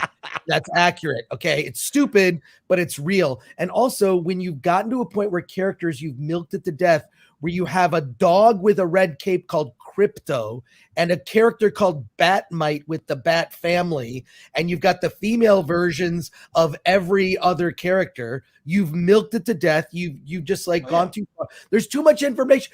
The fact that I need to have seen all the post-credit scenes or have seen all of I've seen the Loki show. If you didn't watch the Loki show and you saw Ant-Man and the Wasp Quantumania, you walked into Ant-Man 3, you didn't know what the hell was going on. You didn't understand. Loki, didn't he die in the movies? It's like what I've always said about Star Wars. I only care what happens in the movies. I don't care what happened in a comic book that explained why there was a 7-foot rabbit. After a while, those are fun stories. Don't make your main movie franchise dependent on that shit, because you will lose the normal audience. Exactly. You're going to lose me, and I'm a super fan of this stuff, right? So And you're going to lose. If you're looking at the screen, Chris. If I have to have a piece of information for something to be valuable or entertaining, you've lost me. And so look, we're finally at the stage now where it used to be, and let me just point out this really quick. It used to be that Marvel could make a bad movie and it made $1 billion. That was Captain Marvel. Now Marvel can make a good movie, Guardians 3, and it will underperform. And we're not saying that the amount of money that brought in isn't impressive. Hollywood, no matter what happens, they try to spin it positive. Right. Right. They always try to spin it positive. Like, it doesn't matter. But the Marvel brand is tarnished, that they can't just put anything out. They used to be able to do that. And maybe Kevin Feige thought, well, it's Marvel. People trust us. They'll go see it no matter what we do. We did a movie with a talking raccoon. We can put out Shang-Chi and Eternals. That proved not to be the case. They're going to use, the pandemic as an excuse. Fine. But Guardians 3, I really enjoyed. I don't think it's for kids. I think it's gonna be a big drop on second weekend because the word is out. The Brothers Quay influenced tortured animals is probably not going to be for anyone under the age of 10 or 11. And just like with anything Disney now, Disney/Marvel, it cannot 100% be trusted, where it used to be that kind of brand, a trusted brand where like I can just take my kid to anything. Now people have, I think people have woken up and like, maybe I'll see it, but I'll see it on streaming, or I'll see it first in the theater and then consider whether I'll take my kids or allow them to see it on streaming. But and first of all, I applaud James Gunn. He really went dark, and you really see the seeds of Rocket's anger. Like, why does he seem like he has such a chip on his shoulder? Well, now we know, and I thought it was a very well told. That's one of the better parts of the movies. The movie is also 30 minutes too long. Yeah, I'm sorry. You could have made that movie. The third act is the second half of the movie.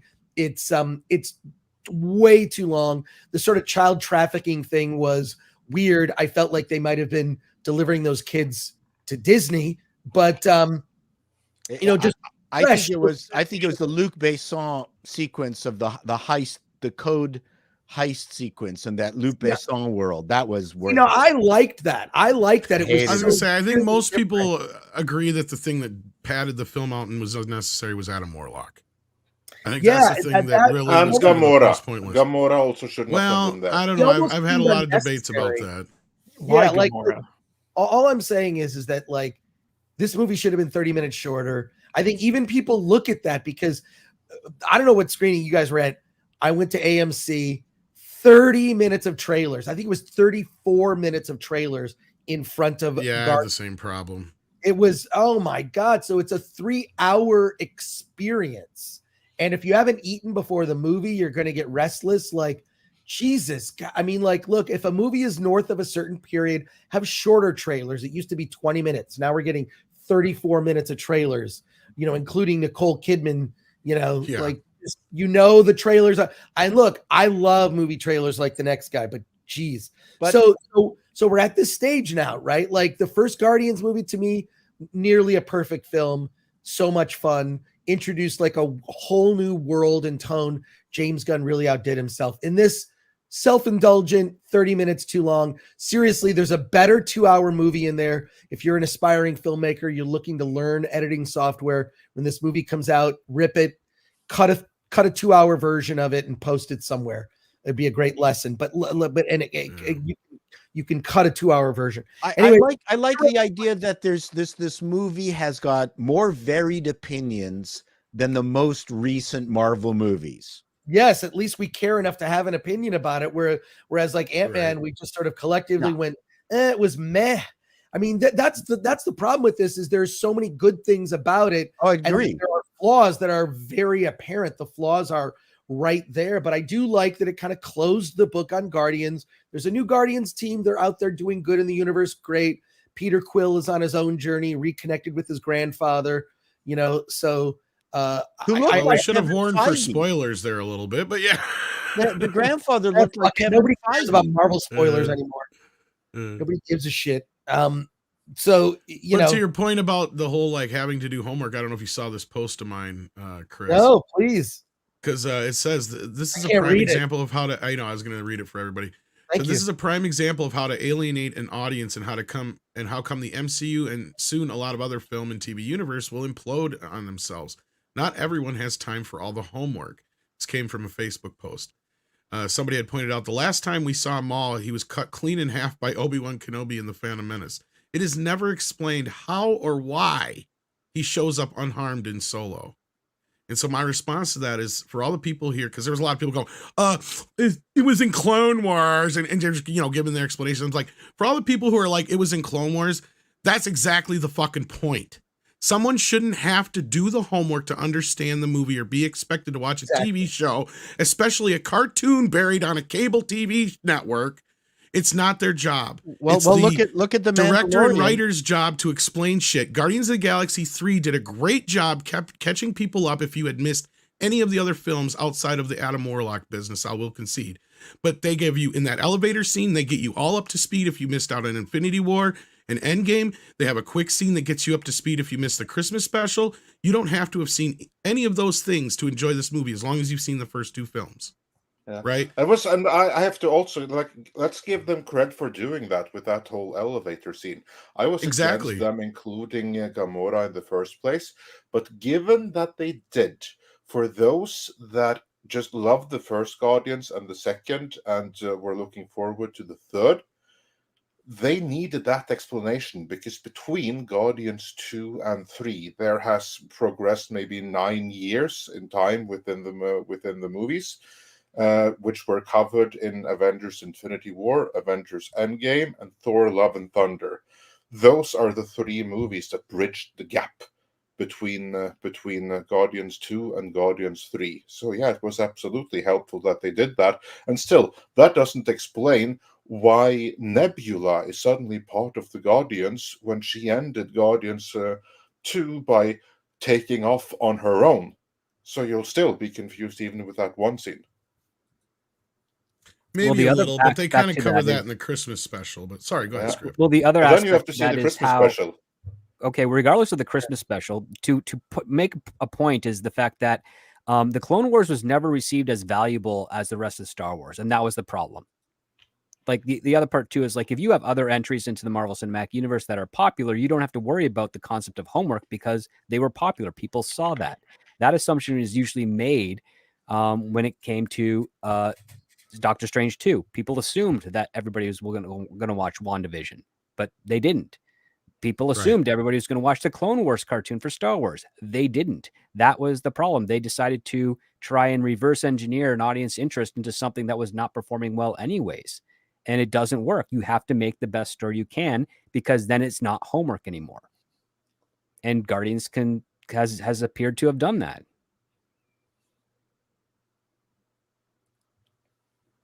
Yeah. Indeed. But we are losing Chris here, and we have a couple of super chats specifically for him. So let's grab those real quick before he leaves. Dash Tech says, I agree with Chris. AI and Wokies lose. Good writers will win and fill the void. Yeah, let's hope that happens. Or maybe let's see. I thought there was another one here specifically for you. Help me out here, Andre, if not. Yeah, did you get the very first one? I don't think so. Okay, we'll do this one then. Rambam 3000 says for £5. Yes, that's the one I was looking for. Perfect. I saw Attack the Block and found it very entertaining and educational as a window into the past. I think he means Attack the Dock, but yeah. Yeah, I think he means Attack of the Dock. So, Yeah. but I appreciate Attack of the Block was another movie. Yeah, but it was probably he's using like some kind of autocorrect or whatever. But no, if you have not seen Attack of the Dock yet, Chris, please give us your 2-second plug. No, just go to attackofthedock.com. It's on YouTube, Google Play, Amazon, and Vimeo. You can rent it and or purchase it. And I hope you check it out. It'll kind of give you some perspective into G4 and what happened, and bring you up to speed to the present and kind of current nerd culture. And I appreciate, I've been getting, I'm surprised it's 99% audience score on Rotten Tomatoes with over 100 reviews. Deservedly so. Yeah. So that's, I really appreciate people have said they even got emotional watching it, because you kind of see like where, that was my whole point, was I wanted to remind people of like where we were and what things used to be like, as a way to just remind you, like, it wasn't always like this. And so I appreciate all the positivity and thank you for those who've checked it out. I hope you enjoy it. Thank you. Yeah. Thank you, Chris. And so, so anything to plug on your way out the door since you have to leave us?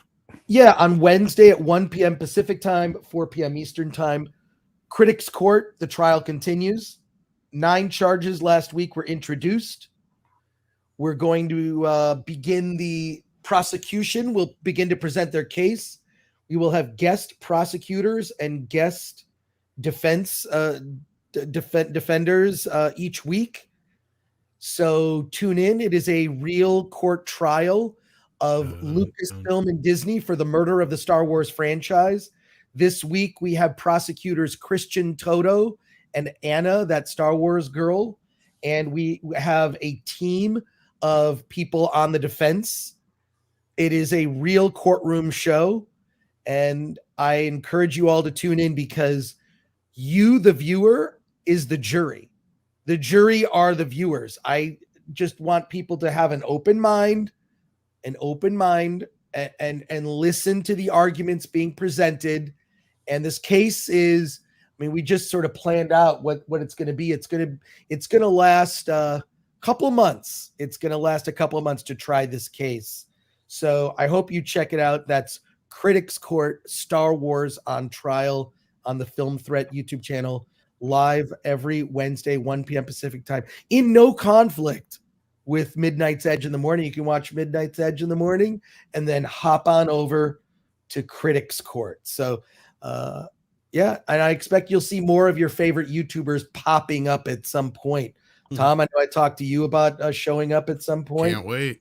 So I'm just sort of mapping it out. But this week we've got really good guests. It's really I mean, we're going to debate the larger questions of Star Wars and the bungling mishandling of the franchise to the point where more than a few videos have stated Star Wars is dead. Well, let's solve that murder. And I fancy myself as a Southern lawyer, so. Yeah, let's hold people accountable.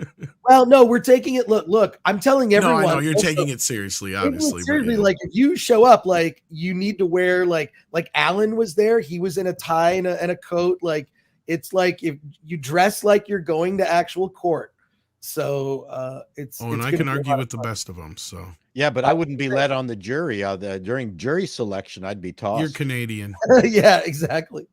So cool. But thank you so much. I will see you all next Monday. Thanks again. And may the force be with you, or this is the way, or And whatever. also with you. Bye. Bye. Yeah. We lift up our voice. Wear a polo tie, Tom. I can try. And after everyone has mourned the loss of Star Wars, when you are finished that series, and we need to look on the bright side that we still have Spaceballs, and I'll come on and talk about how important Spaceballs is and how that is the real Star Wars now. Well, people are already asking us to try other cases. I want to be focused on this case. It's not a show that we can do. There's so much that goes into the behind the scenes. I don't want to bore you, but like it's just a more difficult show to plan. So in terms of videos and other things that we do on the show, but we will be looking at other cases going forward. But right now we're focused on the Star Wars trial. So I hope you all. I'll volunteer to help with She-Hulk. Oh yeah. Well, yeah, we've looked at like people have suggested Marvel and Star Trek. We just got to get through Star Wars first. Yeah. Get to a definitive thing. But thank you everybody, and Matt. Everybody support the Salty Nerd podcast GoFundMe. The link is, I assume the link is in the description for this episode. Of course, the link is in And the we got description. you over so the by the way, 8,000. yeah. So by the way, it's for your trailer. So Let's yeah. see where. Oh, that's Nice. Oh my God, That is incredible, guys. That's Thank you. great. and I hope you find the person who did it. Yeah. I really know hope probably won't ever all. get made whole, but yeah, at least if anything, they can kind of That's pay for their crimes. in some way, horrifying. Yeah, Have at that least kind of stop them crime from doing it before. again to someone else. Right. Yeah, it's disgusting. I just want to say, Matt, that the conversion from Canadian dollars to U.S. dollars, like that was that was a sacrifice for me. I appreciate it, Paul. Anyways, I gotta run. Take Thank care, you, everyone. Chris. Hi, Chris. Have a great rest of your Monday. Thanks again.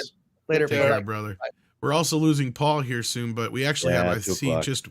I see one super chat at least for him, I believe. I don't know if there was any others. Double check, Andre. Yeah. But this one will actually get us on our next topic of discussion here, funnily enough. Dear Paul Chato. Gary's Wizard Beard sends in 550 Canadian, so a fellow Canadian beard. there. Hello. Says, Dear Paul Chato, do you recall Witness to Yesterday with Dreyfus schooling woke Hollywood? It reminded me of him playing Billy the Kid on it. Witness to Yesterday. Yeah, I recall the title, but I can't remember what the heck that was. Richard Dreyfuss did a bunch of stuff in Canada, including the courtship of Duddy Kravitz. Which Or is the the- reason he did Jaws.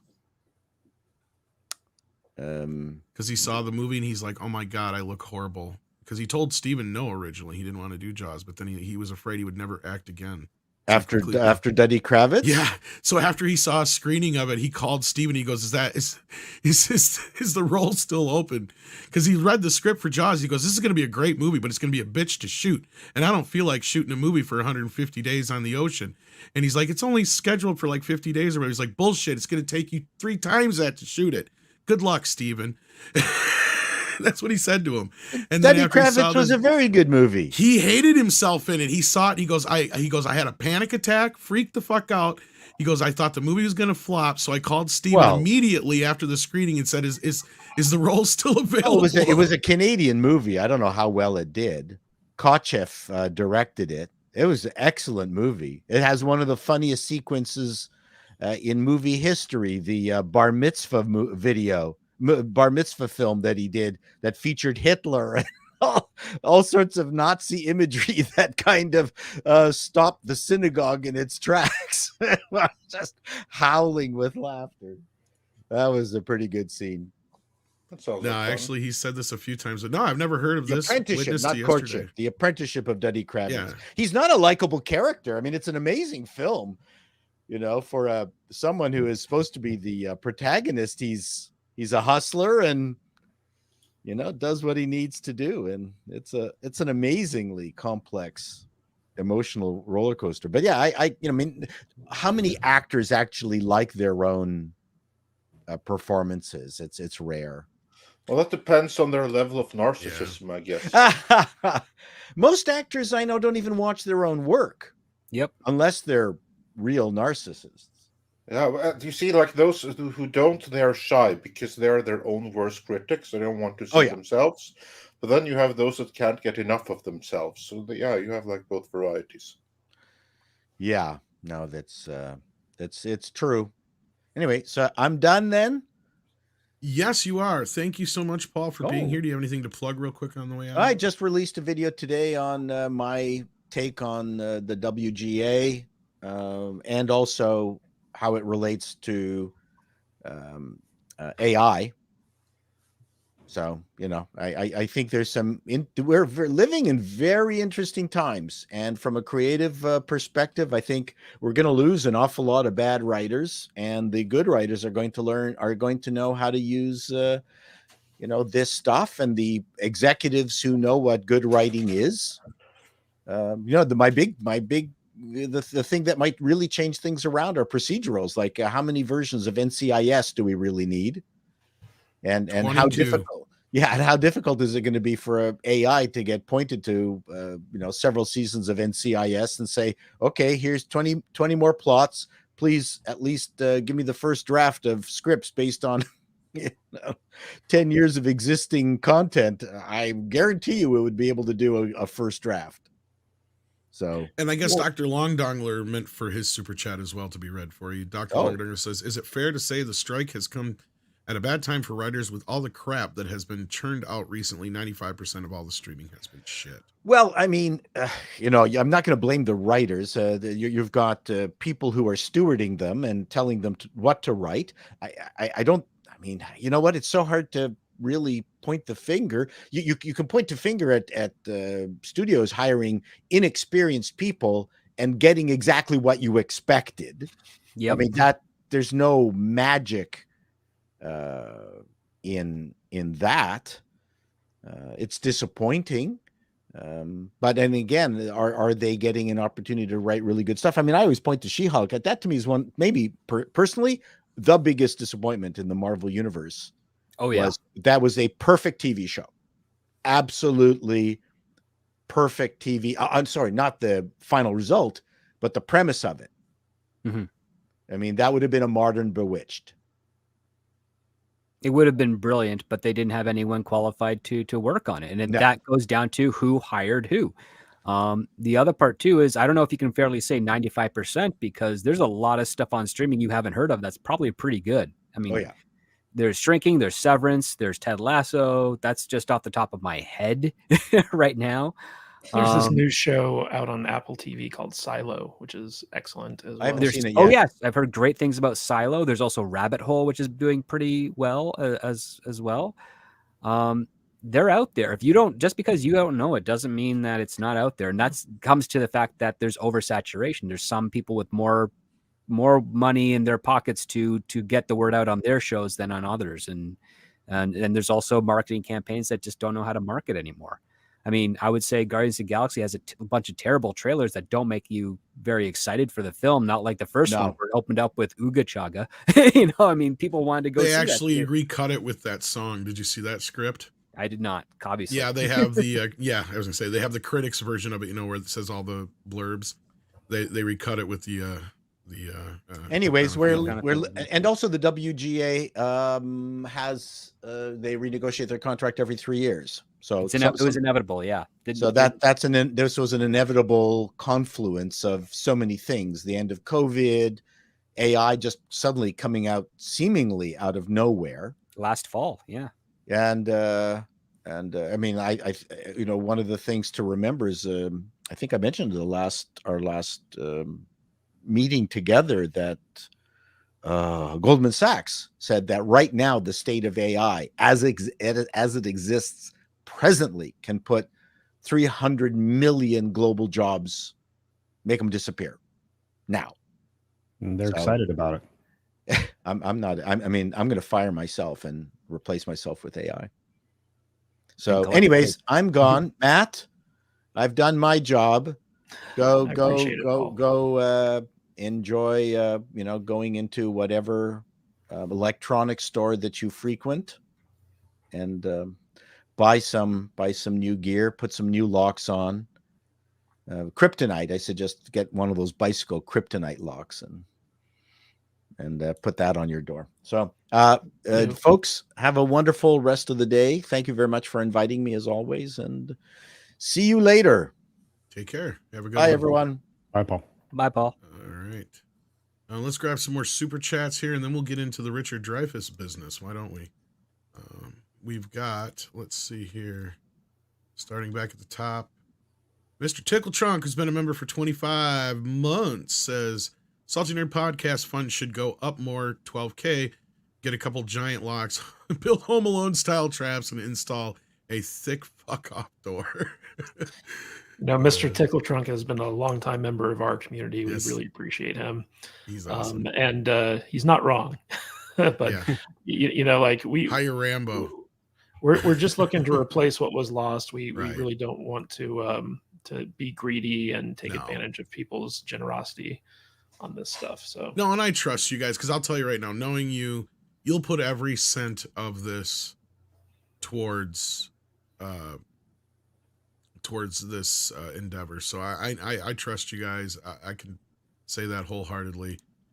So all the help that you're getting will go towards the studio, guaranteed.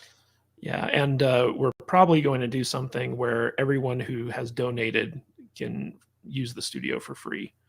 So if they're ever in Vegas and they want to do recording or something like that, they just have to shoot me a DM or contact us and let us know. And because of their help and support, we just want to give back to them. So they'd be free to come in and use it. Well, and that's probably the worst part about this. You said this last night, was obviously they knew what they were after. They probably wanted it for either recording or podcasting. And the sad part is, if they really wanted to use it, you guys would have probably let them use it no charge had they just asked. That's the problem. Yeah, pretty much. So, we want to support creators and stuff like that, and we want to reward people who believe in us. And so, we've had a lot of big YouTubers donate to the GoFundMe, and so we're like, hey, in exchange for that, feel free to come in and use the studio when you're in town, no charge. I can sleep there if you want. It's not going to be very comfortable. We'll put you up with that kind of money. You can buy a couch. Damn it! No, I'm just kidding. Air mattress. It's a question of the room. It's not a very, very big studio. I'll sleep on the table. No, but yes, hopefully the help will help that you've gotten over the past night here. So thank you all for participating. We appreciate it. And then we got Rita Ibn Muhammad. I apologize if I butchered Yeah. that name. I think it's Rida Ibn Muhammad who says for Thank you. You probably 20 did it Canadian dollars. correct. So thank you, Rida. That's much appreciated. And he says, saw Guardians of the Galaxy Volume 3, thought right away Andre was right. Yeah, hashtag Andre was right. There are hidden themes.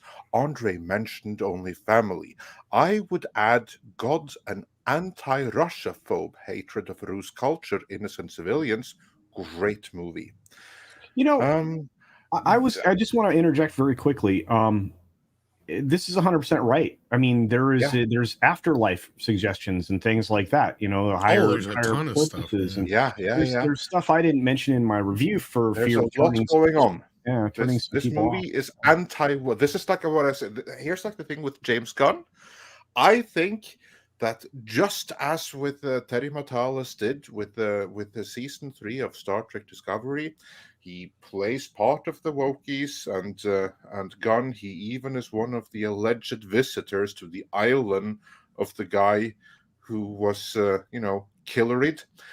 So he's someone who's supposed to be part of that good crowd, and he makes movies which at the surface appear to be fully woke, but when you look in the subtext, they are truly subversive because they're actually anti-woke. There's an anti-woke message purveying through them, and that's what I took away from Guardians, which I stand by. It's a great movie. The more I think about it, the more I like it. Carry on, Matt. It's also the mark of a great filmmaker who's able to layer themes in the movie that don't detract from the story of the movie. And James Gunn, for all of his faults, is a fantastic storyteller. I don't think I've seen a single thing of his that I haven't liked. So. Well, and that's the beauty of this film, right? And I got to correct something earlier. People brought up a child trafficking. It is. I got to correct that. It's technically not. It may come off like that, but that's not what's going on in the movie. But you see, again, that's plausible deniability, because he can be like, hey, I know your guys are into this. Look what I put in the movie for you. Kids in cages. Reality, it's rescuing them. Well, the whole thing was they weren't even really necessarily, they were, okay, I don't want to get into too deep of spoilers, but they were creations by the high evolutionary meant to replace people on a planet, basically. So they had a purpose. They weren't being trafficked. They were created. But yes, the kids in cages thing, don't think that didn't stick out to me like a sore thumb. But again, I pointed out last night too, and several times before, when people talk about the animal factor, and I know Culture's brought that up too as a sensitive subject, and I understand that. And there was a lot of people going, well, I don't feel like I want to go to a 2.5-hour PETA commercial either. You may get to a point where you might feel like that's what's happening, but the end of the film is a very Star Trek ending. So it doesn't necessarily give you the answer like they normally would in a woke film. And that's where I agree with you 100%, Andre. I don't know about anti-woke. To me, it just felt like a classic film, right? Like the themes and messages that were in it weren't there to beat me over the head, but they were there to service the characters in the story. Yeah. And the overall trilogy, it is a trilogy. Yes. It is. Not only is it a trilogy, it is the best of the MCU. And I agree with that. And again, I agree it's not as good as the first two, although you liked it better than part 3. I've had a lot of people say the same kind of thing back and forth on that. So take that as you will. But I think most people will enjoy it. Yeah, I think so too. So I'm saddened that this is the movie where the audience kind of like had enough. I don't blame people for being fed up with the Marvel brand, given all the shit that's come out of it. But I am saddened that this is the movie where people decided enough is enough. Because if there was one MCU movie that really needed the favor of the audience and everyone giving it a chance, it was this one. You can boycott all you want afterwards, because now ain't nothing good coming out for a long, long time. From what we're hearing, they got about as much shit planned as they did before. Because I don't know, was it you, Script Doctor, or somebody else was pointing out that they haven't even got to finished writing the next Avengers film, the Kang Dynasty one. God, I hope not. Because that one's going to need retooling and loads of it. Well, somebody told me they hadn't even turned in the first draft yet. I will suggest that they're done. I mean, right now nothing's happening. Blade's not happening. Nothing. Blade shut down. This is going. I mean, we're at the beginning. If I can finish a thought, we're at the beginning of a shutdown that will allow Marvel to pivot. If they learn anything from the performance of this film, which is a very good movie, if it does do as poorly as many of us would suggest, this is their chance to pivot to, how do I put this unkindly? Unfuck what they've done for the last phase. So they are going to have to go back to the drawing board, because none of us are very, very interested in this. And to inspire people to return to theaters, which Disney needs desperately, they're going to have to make good things. They're going to have to write good things. They're going to have to employ actual writers and not activists. Are they willing to change? We'll see. Also, just to go back to Chris Gore's point, that this strike is something that he thought that the studio may want as a means to purge people that now are among them, but that shouldn't be. If there is one studio that is filled with incompetent writers right now, even whether they have an overall deal or not. Actually, Michael Waldron has an overall deal with Disney or with Marvel. He would be a great candidate to be purged, because everything he's delivered so far has been shit.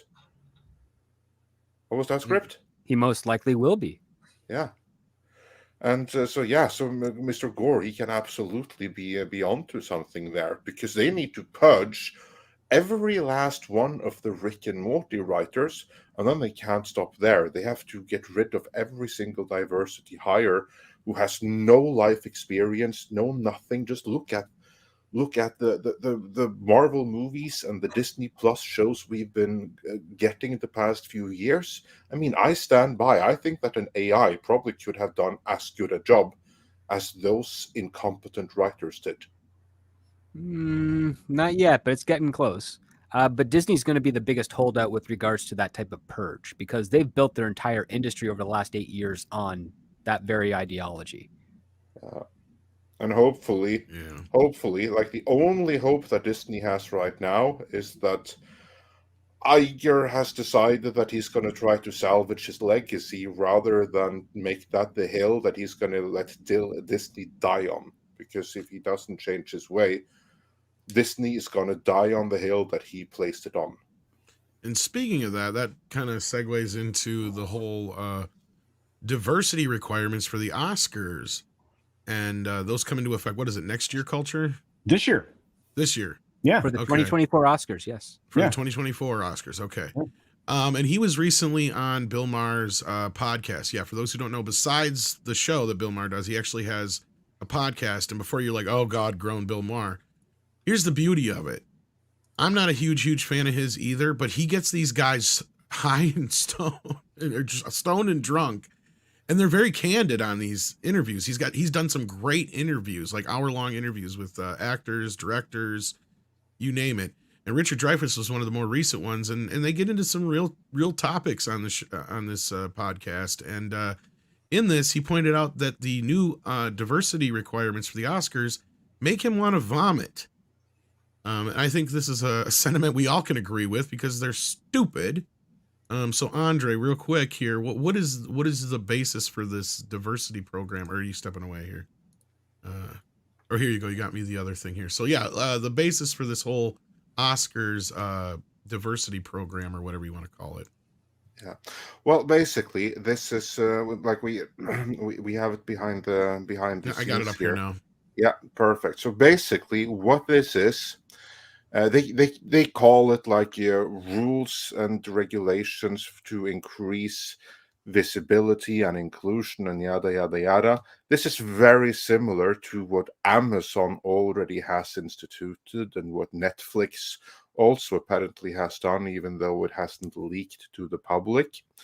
And what it really boils down to is restrictions on white people, the number of white people that can be on screen, the number of white people that can be behind the scenes, and even the number of white people that can be among the caterers. So you need representation and diversity across the board. And when they say representation, what they actually mean is over representation, because the restrictions that you have right here are far, far more extreme than the populace at large. So by doing this, you are not getting something that reflects the populace. No, you are actually getting something where America appears to be a white minority nation. And when I say minority, I mean proper minority. Just to read some of the restrictions here, that is, in order to achieve a standard A, the film must meet one of the following criteria. And in terms of lead or significant supporting actors, at least one of the lead actors or significant supporting actors is from an underrepresented racial or ethnic group, which they define as Asian, Hispanic, or Latinx, emphasis on that, Black or African American, Indigenous, Native American or Alaska Native, Middle Eastern, Native Hawaiian or other Pacific Islander, or other underrepresented race or ethnicity. So basically, anyone who is non-white is kind of what they're saying there. That is the requirement to qualify. And then moving on from there, then we get to behind the scenes, the creative leadership and project team. At least two of the following creative leadership positions and departments head, casting directors, and blah, blah, basically list everything. At least two must be women or racial or ethnic group, LGBTQ+, or people with cognitive or physical disabilities who are deaf or hard of hearing. So, for instance, say that this is a very small production. Say that there's only 4 or 5 people. 2 of them has to be non-white or non-able-bodied. Having you actually deaf people on set and yelling quiet on set, they're never going to hear it, so that's going to cause a problem. Yeah. Well, not only that, you also breezed over there is more to the acting thing. It had to, all the things you just said for the creative side also apply to the acting as well. Yes. But yes. do go on. Yeah. So it's basically like not a single movie that has won Oscars up till this point would have qualified under these regulations. And other key roles, moving on here, at least 6. So like, well, we're getting more and more extreme here. At least 6 other crew and team or technical positions, including production assistants, must be from an underrepresented racial or ethnic group. And these positions include, but are not limited to, first AD, gaffer, script, supervisor, etc., etc. And then it gets even more extreme. Overall crew composition. So there they basically just lose all pretense. At least 30% of the film's crew is from the following: women, racial or ethnic groups, LGBTQ+, people with cognitive or physical disabilities, who are deaf or hard of hearing. So basically, everyone on the planet who isn't white and who isn't male. So really, that's kind of like the people who are restricted here, because you explicitly mention everyone else needs to be so and so much, which means the restriction here are on white males. So if you are a white male looking to start your career in Hollywood, good luck with that, because you are not wanted. And then it's also a standard C, which is about industry access and opportunities. Basically, the same thing applies there, just to breeze through it. The film's distribution or financing company has paid apprenticeships. So here we now go straight to the financier. So the fund or the bank or whatever who's funding the movie, now they need to have these diversity and inclusion programs. So it's not enough that the production has it, that the crew has it, that the cast has it. No. The people that have nothing to do with the production but are paying for it, even they have to have sufficient paid apprenticeships and internship opportunities for non-white males. Very, very important. And then, of course, it carries on through development, marketing, publicity, and distribution. Same thing there. List absolutely everyone. So basically, everyone who has anything to do with the movie and who doesn't even have anything to do with the movie. Even the caterers, certainly that was the case with Amazon, and even the funding partner who just signed the check. If they aren't sufficiently diverse and they don't have the necessary apprenticeships in place, too bad your movie doesn't qualify for an Oscar. Yeah. I have to make a quick correction. I guess Richard was also on another interview. That's where these comments came from, but he was talking about all kinds of shit like this with Bill Maher too. So that's where I got confused. But it was with Margaret Hoover. Just a quick correction there. And his comment is basically, it's an art. No one should be telling me as an artist what I have to give in to the latest, most current idea of what morality is. What are we risking? Are we really risking hurting people's feelings? You can't legislate that. You have to let life be life. I'm sorry. I don't think there is a minority or a majority in the country that has to be catered to like that.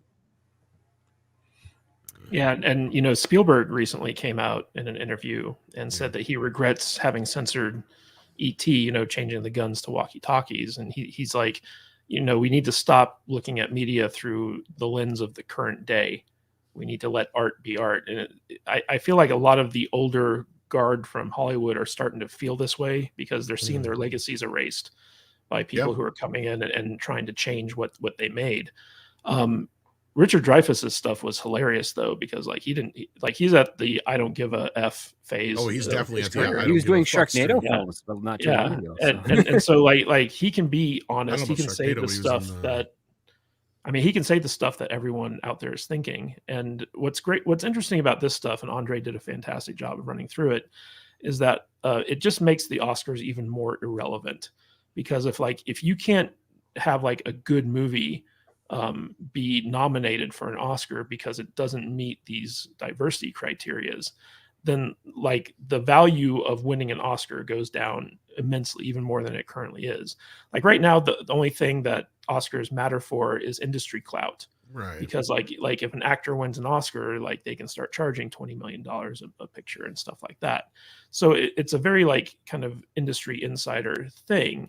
And when they legislate these massive changes as to like what films are actually eligible for an Oscar, I think Oscar is overestimating, or the Academy is overestimating its power in Hollywood, because like there are going to be people out there or production companies that don't comply with these guidelines that make really good movies, and everyone's going to wonder why didn't that win the Oscar this year? And so less and less people are going to start putting stock in that. So I really think that this is actually like a massive self-sabotage to the Oscars themselves by putting this out there. No, and that goes right to Andre's point, because you have two sides to this. You're right. As far as the industry goes, that's where the Oscars matter the most. But you know where else they matter? The independent side of things, like Andre was saying, because that's one place where indie filmmakers can find a way, a foot into the industry by getting some recognition with an Oscar that can sometimes change the trajectory of their career. And what Andre's saying is 100% true. If you have a smaller production where it doesn't meet all these criteria, well, guess what? Tough shit. Your movie may have been the best film of the year, probably the most innovative independent film we've seen in a long time, but it doesn't meet the quotas, right? So how long are they going to really...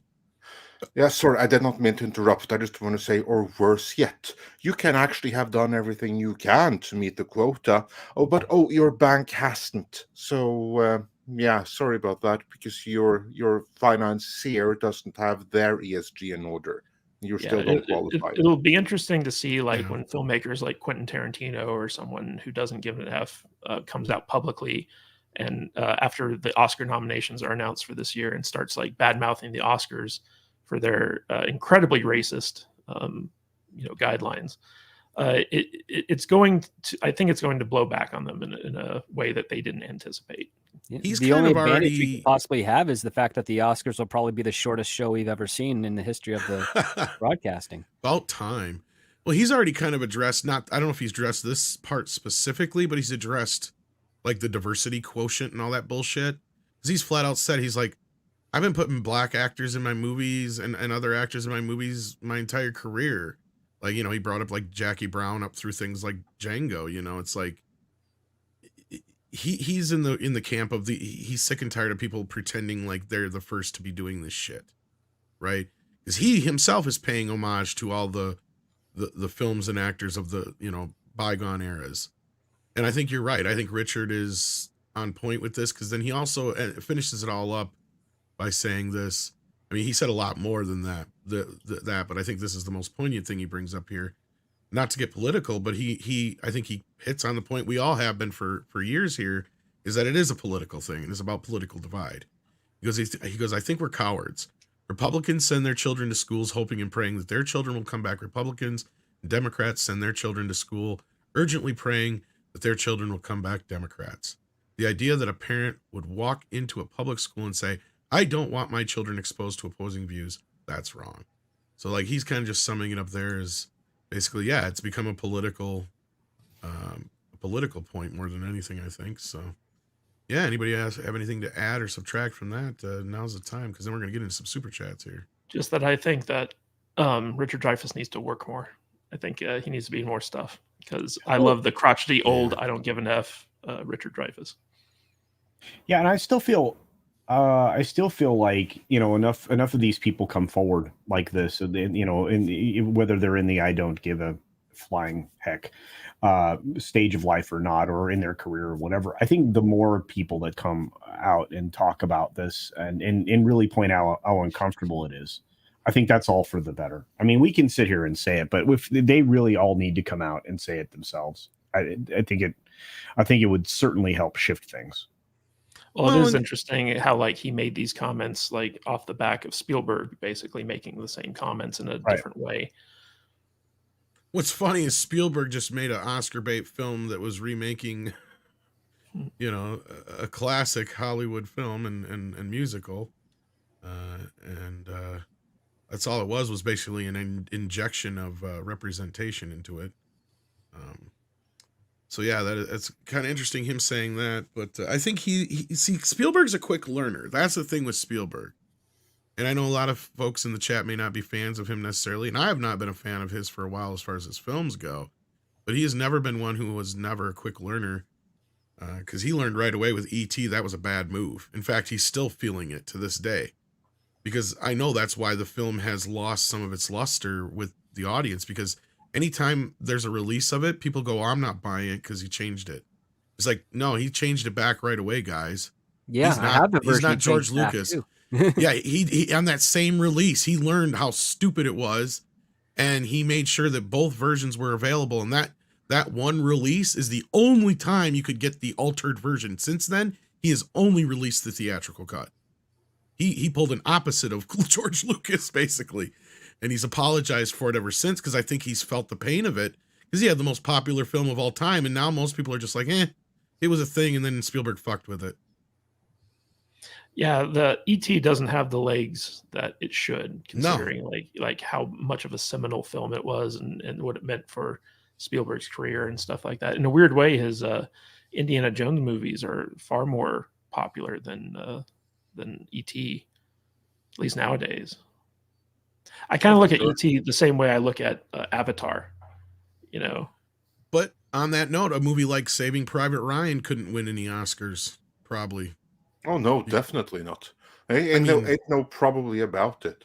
It wouldn't qualify. Too many white people on screen. You'd have to, in order for it to qualify, again, 30% of the on-screen cast had to be various non-white males. But do you guys remember one war where the majority of the fighters were white males? Do you guys remember Spielberg's phase where like he was desperately trying to like get an Oscar, and he did like The Color Purple, which was an amazing movie, but at the same time it's like you know, he won the Oscar for Schindler's List. Yeah, right? which he wouldn't But win now if under he these wouldn't rules. win now, but he didn't win for The Color Purple, but now he would if he did made that movie nowadays. So That's kind of true. weird. Irony of a spin, I guess. Yeah. What's funny is also the year Schindler's List came out, he was also nominated up the ass for Jurassic Park as well, because that was like the year of Spielberg. No, I agree with you, Matt. That's we need more of these older guys, and Bill Maher said it himself, not to bring him back into it, but since I mucked up on where the interview came from, but he has made this point to a lot of these guys, Sean Penn, quite a few others, that you guys need to start speaking up, right? Because otherwise shit ain't gonna change. Well, it's like, you know, current writers' rooms, and maybe Script Doctor can speak to this a little bit. I know, having talked to people I know who are in modern writers' rooms for TV shows or movies or what have you, that it's like navigating a minefield in there. Like, you know, if you're a white guy, it's a writer's room is probably like the most toxic environment you could ever possibly hope to work in. And it's because, like, if you say or do the wrong things, or if you like dare to criticize a person of color who maybe like you don't creatively agree with, instantly, like, you know, you're on the firing squad, you know. And I feel like a lot of people in Hollywood are kind of helpless right now with all of this ESG stuff, simply because like they don't want to be canceled, because like they want to keep working. So I'd like to hear Script Doctor's take on that, because he's probably been exposed to it more than I have. I've come across it more often than I care to admit.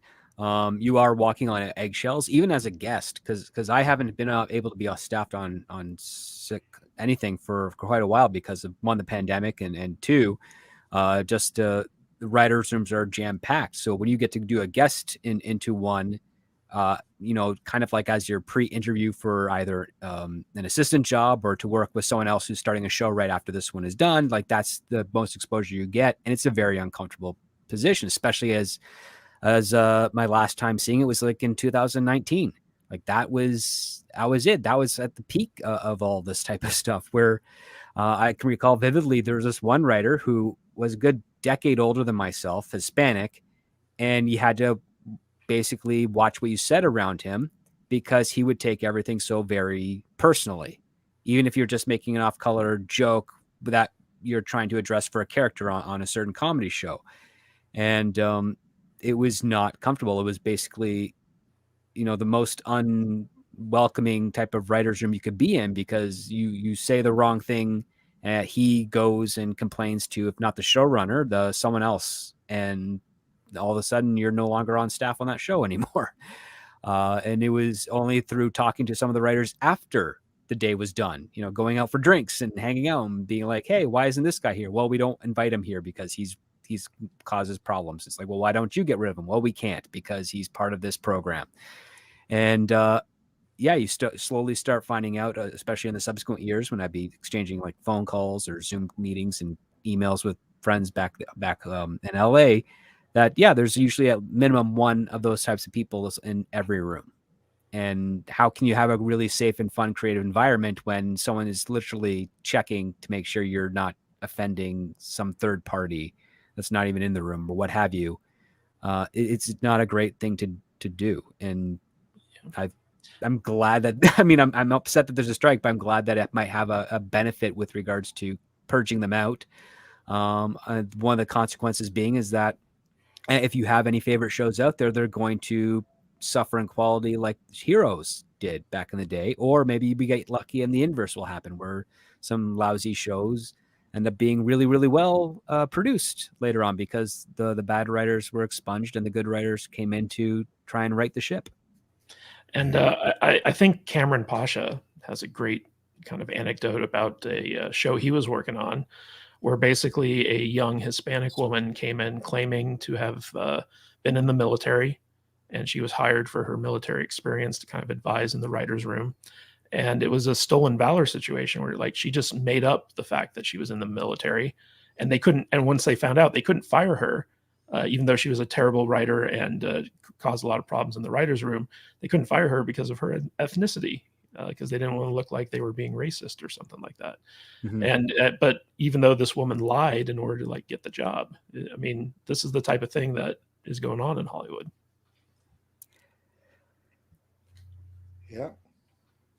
And you're going to see more of it probably when Oscar has requirements like this, because that means that every single production that wants even a hope of being nominated is going to be filled up with people who well, of course, if there were sufficient talent that would be there organically, it wouldn't be an issue. But that's not the point here. When they're forcing these kind of ratios and quotas, they do that because there isn't sufficient supply of actual talent with the merit who has earned to be there. So instead, as you said, Script, that in every production there's like one person who isn't there for merit, and if this person then is a pain in the ass and just makes life miserable for everyone else, how many such people are going to come into the productions with requirements like these?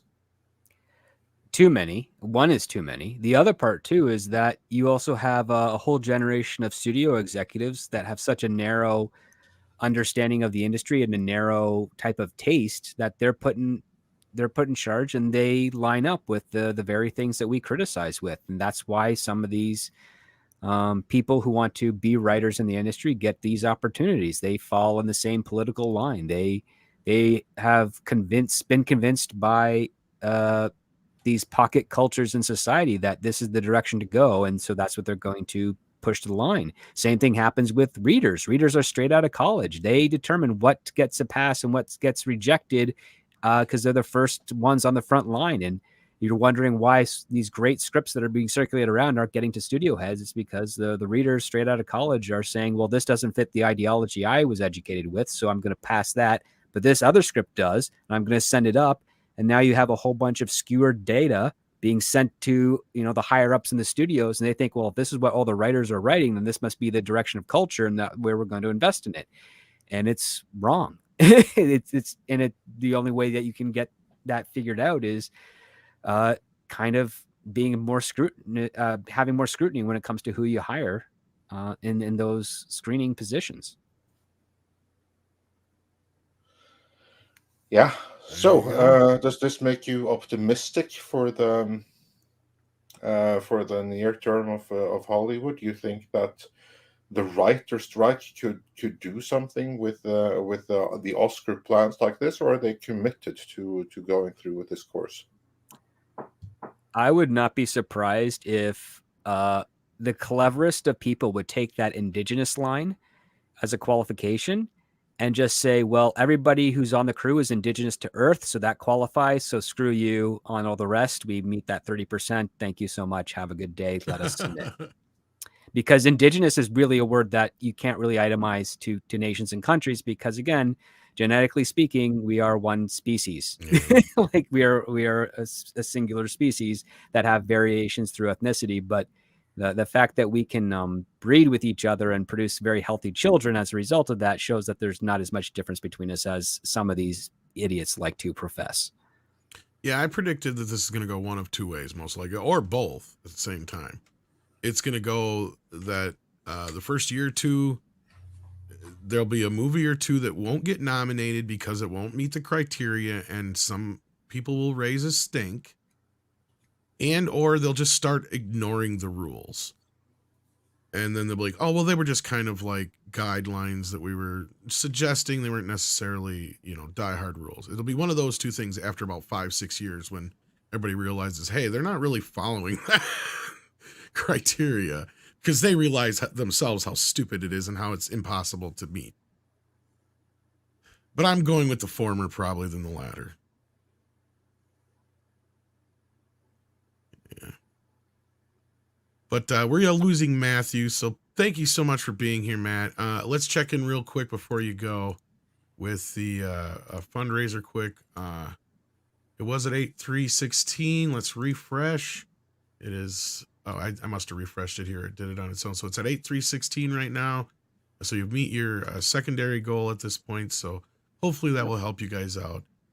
Over there It'll at the help Salty us Nerd out podcast. tremendously. Tom, thank you so much for inviting me on the stream. Andre, No problem, man. You guys are good friends, and we appreciate your support. And thank you to everyone who in the stream who donated during the stream. We really over the moon with the support that we've been receiving, and all this money is going back into replacing the equipment that we lost and instituting new security features so that it doesn't happen again. So we really appreciate all the support and love that you guys have shown us. Thank you all so much. Thanks for being here, and we're glad to be of help. Anything we can do. All right, thanks guys so much. I'll talk to you guys soon. Yes, indeed. Right, take care of yourself. Thank you guys, and Culture and Script. Good seeing you guys too. Good seeing you too, and I'm glad that you're able to bounce back from this. Yes. Yep. With the help of this community, it's been amazing. So thank you guys, and I'll catch you later. Thank you. And speaking of, let's get into these super chats. Your Muslim uncle's been a member for 25 months. Thank you so very much. Then we've got Mr. Big Large McHuge says, please timestamp your live stream bids for each topic. Well, we kind of do that, don't we, Andre? Yeah, we do, we do that. I mean, thanks to Action.com, who helps us out with the timestamps. We do that.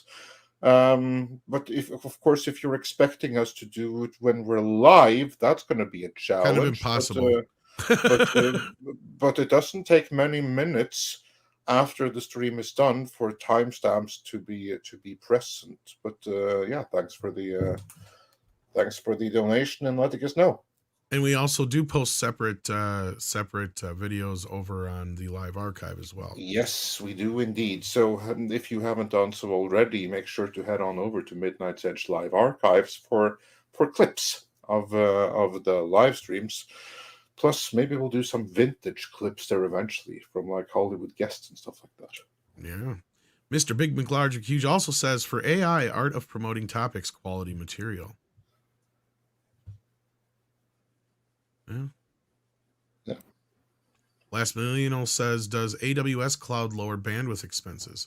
I don't know. It's a good question. Thank you, Kitty, for knocking shit over. Does anybody know anything about the AWS Cloud? That sounds like a question. Is that the Amazon thing? Or Kadish. I'm not sure. Sorry, we missed this with Kadish. Yeah. I don't think so. I don't think that, I mean, bandwidth expenses are kind of arbitrary. They're up in Canada, they've been limited significantly because an investigation has determined that not as much energy and resources are used for bandwidth as what they initially reported. So, I mean, there's that. I've got a plan where I don't have to worry about bandwidth at all. I can upload, download, use as much as my machine will allow me to use, and I have no issues on it. I don't pay extra for it. Yeah, I remember a couple of years ago that was a lot of talk, but now all of a sudden it just kind of went away. But I mean, the infrastructure is already there, and if it's capable with regards to, usage of the infrastructure, you don't really have any additional expense. The only thing you're really charging extra for is maintenance of those lines, and that does require some significant money. I think they were trying to justify that expense through bandwidth, but I think they found other ways that don't require essentially exploiting people for going over certain data plans with their home Wi-Fi system and whatnot.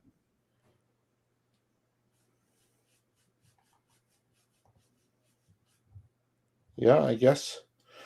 Not something I can claim too much knowledge on. But thanks for your input, Script, and thanks for the question, The Last Millennial. Moving on Dr. Longdongwood says, for €5, is it fair to say the strike has come at a bad time for writers with all the crap that has been churned out recently? 95% of all streaming has been shit. We happen to have a writer here. Script Doctor, what say you? Well, we already answered this actually when Paul Chato was still on.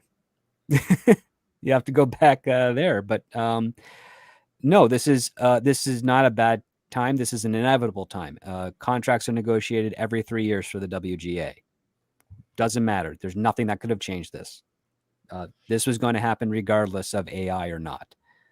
They had to come to the table with new demands, new things that they wanted, and as per usual, the Alliance of Motion Pictures and TV producers had said no. With regards again to 95% of all streaming being crap, all I will say is you need to find another directory for where you can see streaming shows, because that is an impossible percentage. There's a lot of stuff out there you probably haven't heard of that's really good, and the reason you're not hearing about it is probably because it's not backed by a good marketing campaign. But they're out there. There you go. And Darius Minchhausen sent us a super sticker, so thanks so much for that. And on that note, everyone, please smash that like, help share this stream. Pilgrim Media says for $2, I'm never happy to witness a dumpster fire. Yeah, nor should you. So much better if everything would be great. The Highlander says for 11 euros 99. I care about the Guardians and will go, but I don't care about the MCU anymore. That is why I don't feel the must-see feeling anymore like I used to do back pre-Endgame. They lost me. Yeah, you know what? I think that these numbers indicate that you are not alone in feeling that way. What say you, Cultured? Oh, I'm right there with you guys. I mean, I care about the Guardians. I've suggested multiple times now that, absent a few things, essentially these three films, the Guardians films, could have been something unto themselves. You don't need to pay attention to the rest of the MCU. And so, yeah, I'm with you. I think prior to even Endgame, we'd already seen a deterioration in the brand. Really, this kind of exposes the quality of this film, despite the financial support it's not receiving. But the quality of this film and the story and everything it really does expose just how poorly all of Phase 4 was done, and how more inadequate substandard products will be arriving on our doorstep. So this is, a lot of people have said, this is going to be the last good thing that I think we can point to. Certainly for the foreseeable future. Yeah. And then JRG Project says for $10, thank you so much. It's trendy to dunk on Disney rather than support them, much like boycotting a certain beer brand. People find more joy in destroying Disney, and as more failures happen, it will increase in intensity. This is true. Very true, but I will also say this. There's a reason why people enjoy dunking on Disney. There's a reason why it has become trendy to do so. And that reason is entirely 100% of Disney's own making.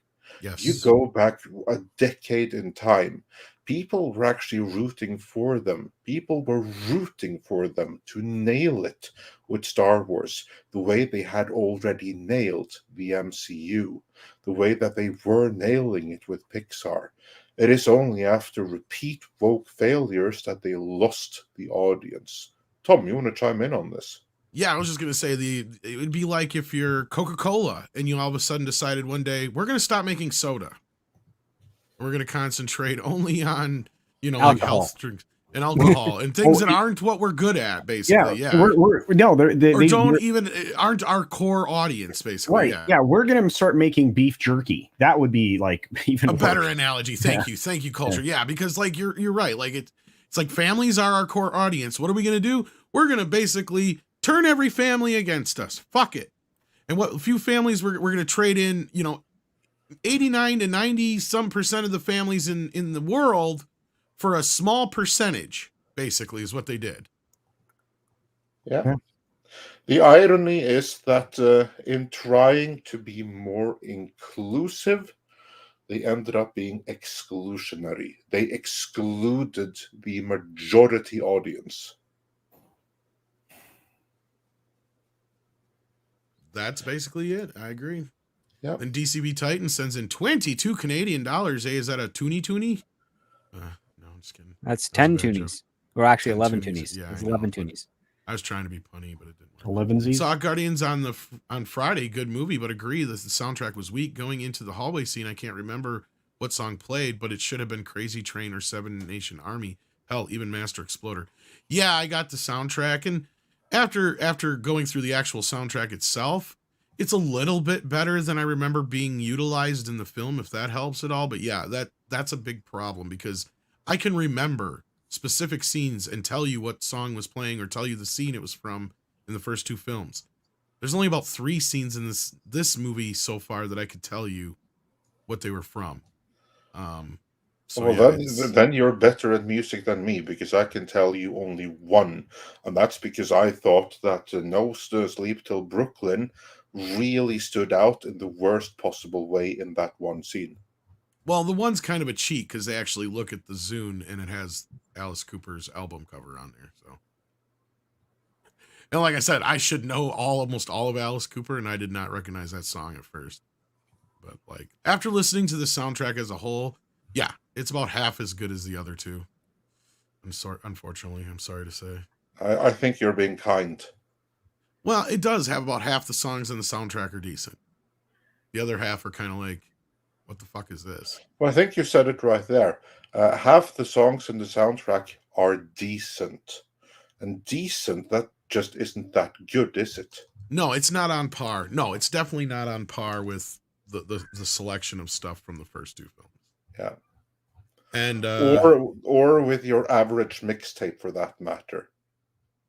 No, and that's my other complaint is he went away from the whole, I don't know if you download, I sent you the files, Andre, but like he even went away from the whole tape on the cover bit from the first 2. I was kind of course, disappointed but again, that's because that makes perfect sense, because but it could have been a Zune. That would have been better. That would have made sense. That's what I'm saying. At least it could have been just a Zune sitting in the dock here, or whatever. But here there was some level of like love and detail that was missing, that was present in the other 2. And I can only imagine that this is my best guess, that there was no time, that this was something that was relatively rushed by the time he had written it and everything like that, that he maybe didn't have the 1 week or 2 weeks it would have taken to plan and perfectly integrate everything.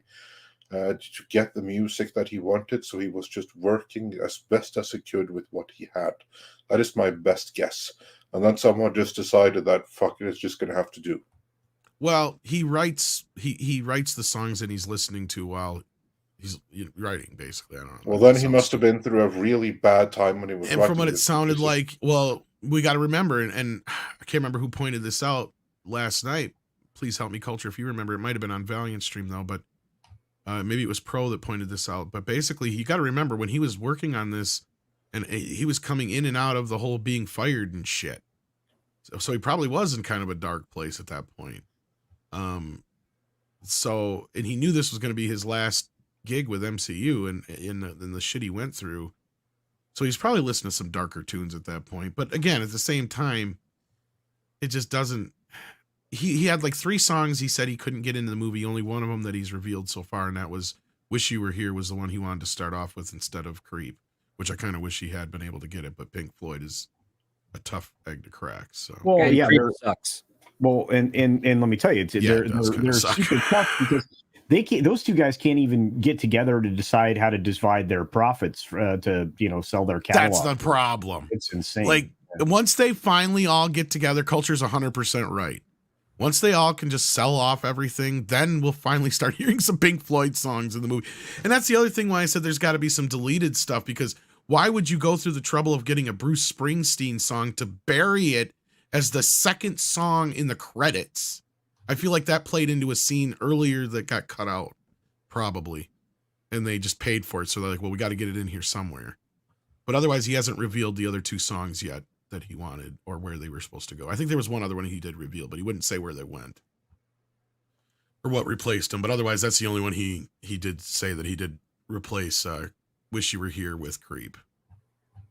So anyway, moving on, we got Lessimerian who says multiverse equals end of consequences, add in diversity propaganda, and you have narrative death.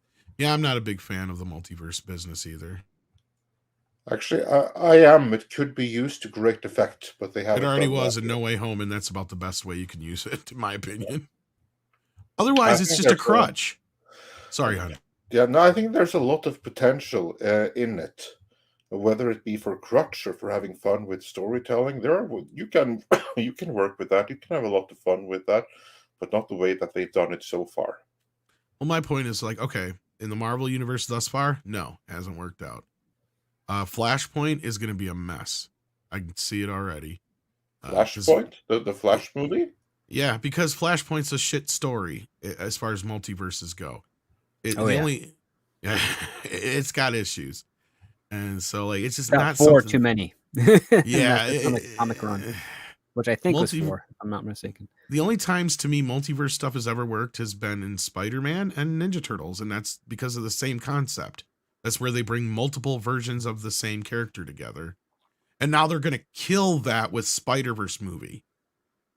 That is going to get it's just it's being abused right now. Yeah, like Star Trek did it with Mirror Mirror, and they did it well. And like, okay, so Star Trek that's another good example. A mirror universe. Okay, cool, but we're not going to go there all the time. In fact, they only went there once in the original series, and they went there, I think, 3 or 4 times in Deep Space Nine, and once in Enterprise. And I think that was fairly disciplined, considering that today it's literally being abused right now. And because you're not sticking with one central universe as your dominant perspective, if you're opening it up to the point where you can bounce around it at your whim, then you end up losing the investment and the stakes with your characters.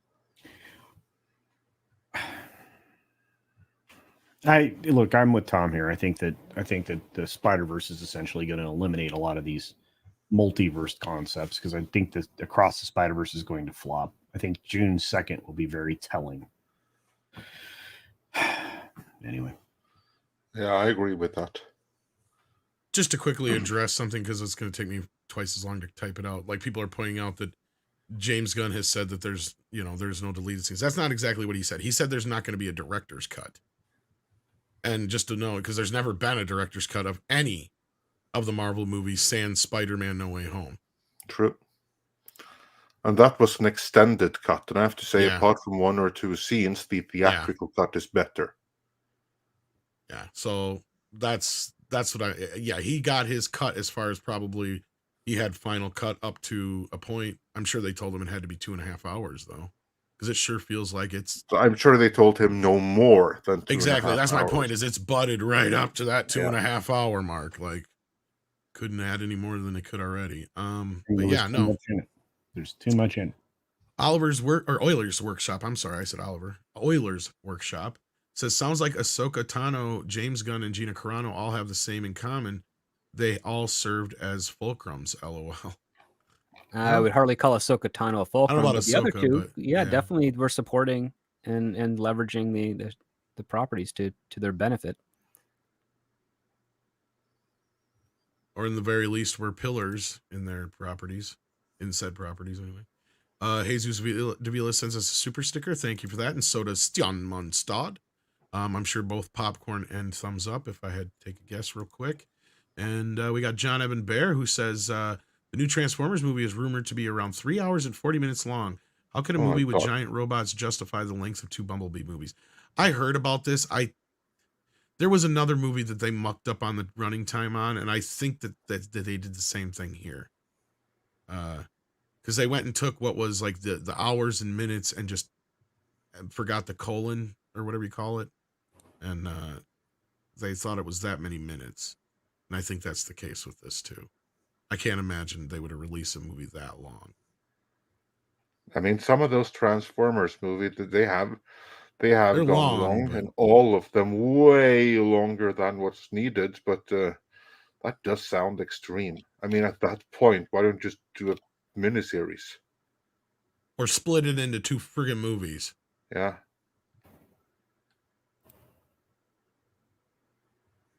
For now, I'm going to chalk it up to that until I hear something otherwise.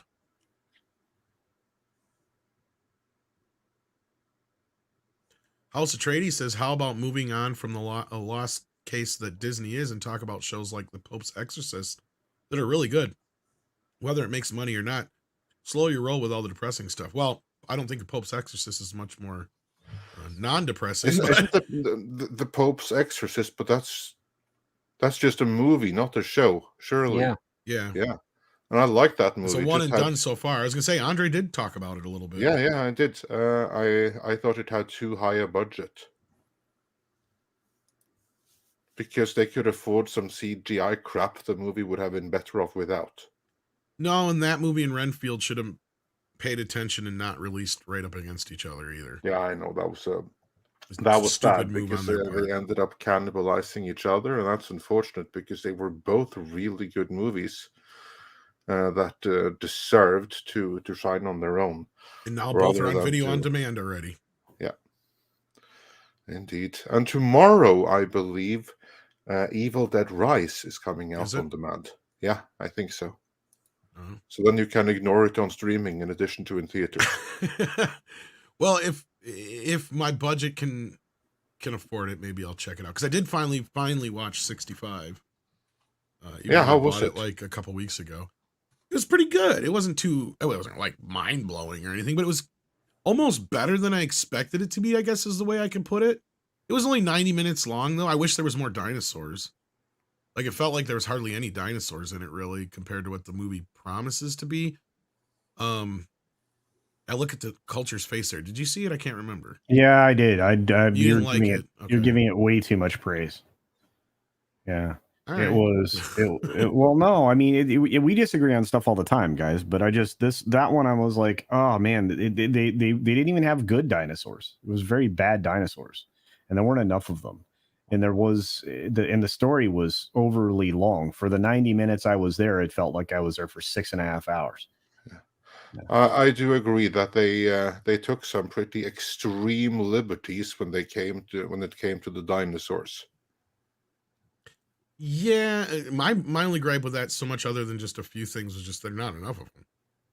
It felt like they were very sparingly used. And then because once they get because there is a patch there where there's like no dinosaurs, there's just a lot of noises and stuff like that. I mean, it looks like a very expensive, cheap movie, if that makes sense. It does. Yeah, it for what it is, for 90 minutes, it doesn't overstay its welcome. I enjoyed it. Is it like a 10 out of 10? No, not by far. It's like a 6 out of 10 at best. Yeah. But I'm looking for a picture here just to illustrate the problem with these dinosaurs that were in the movie. Just give me 1 second and I'll find it here. I think we established at the time they are. I think we've been talking too much about 65 and it's not super chat related. Yeah, probably. No, it's not. But anyway, yeah, no, I think we hit the nail on the head when they're more like Peter Jackson's and King Kong. But just we're on this, I just want to, real quick, I'm just going to send you the picture to illustrate exactly what they did wrong with the dinosaurs. You need to learn in how to 65. Real quick, sorry about While that. you're doing that, Aurora Uplink says Maul would be great for cloning royal guards. Yeah, they never really did much of anything with him of value. And again, in my rant there that I was showing on Twitter, I wasn't trying to bash on Clone Wars at all. I was just saying it shouldn't be necessary. The expanded universe should do just that, expand upon, not be necessary to. Yeah, there was some creatures kind of like this in the movie that were kind of what the fucky. Yeah, make that bigger. Best This is the problem with the dinosaurs in 65. You know what you're looking at right there? This is a picture of the skeleton of a baboon, but it has been reconstructed the way that they reconstructed dinosaur skeletons for a while, making them really skinny, ignoring that they had lips and everything like that. The dinosaurs in 65 were made this way. So you got dinosaurs that were basically skeletons with skin put on them. Oh no, like I totally am aware that this is like a Ray Harryhausen kind of movie, right? Like this is not pretending to be anything more than that. Like it's just meant to be a classic kind of sci-fi kind of flick. Indeed. Sonic ×2 says, what do you think about the writers attacking Jenny Ortega? Yeah, we were talking a little bit about this on Mr. H's, and I think last night I don't think it was me, but it was on VR stream. It's kind of interesting. It was technically like a handful of bad writers from like BoJack Horseman and stuff that nobody watched. So I'm fine with it. Let them dig their own hole and ruin their own reputation. But for those that are new to the story, bring Well, I was just everyone going to up say to I can speed. sum it What up pretty did well. Jenny Ortega do to make the writers attack her in the first place? I'll sum She it up learned pretty who the well. character she was playing was and disagreed with how she was being written in certain scenes. No, that's pretty much the gist of it. Yeah. So what she did is say that I'm not going to say this, I'm not going to say that, I'm not going to do that. Actually, I should rephrase that, because in an interview she said my character wouldn't say this, my character wouldn't do that.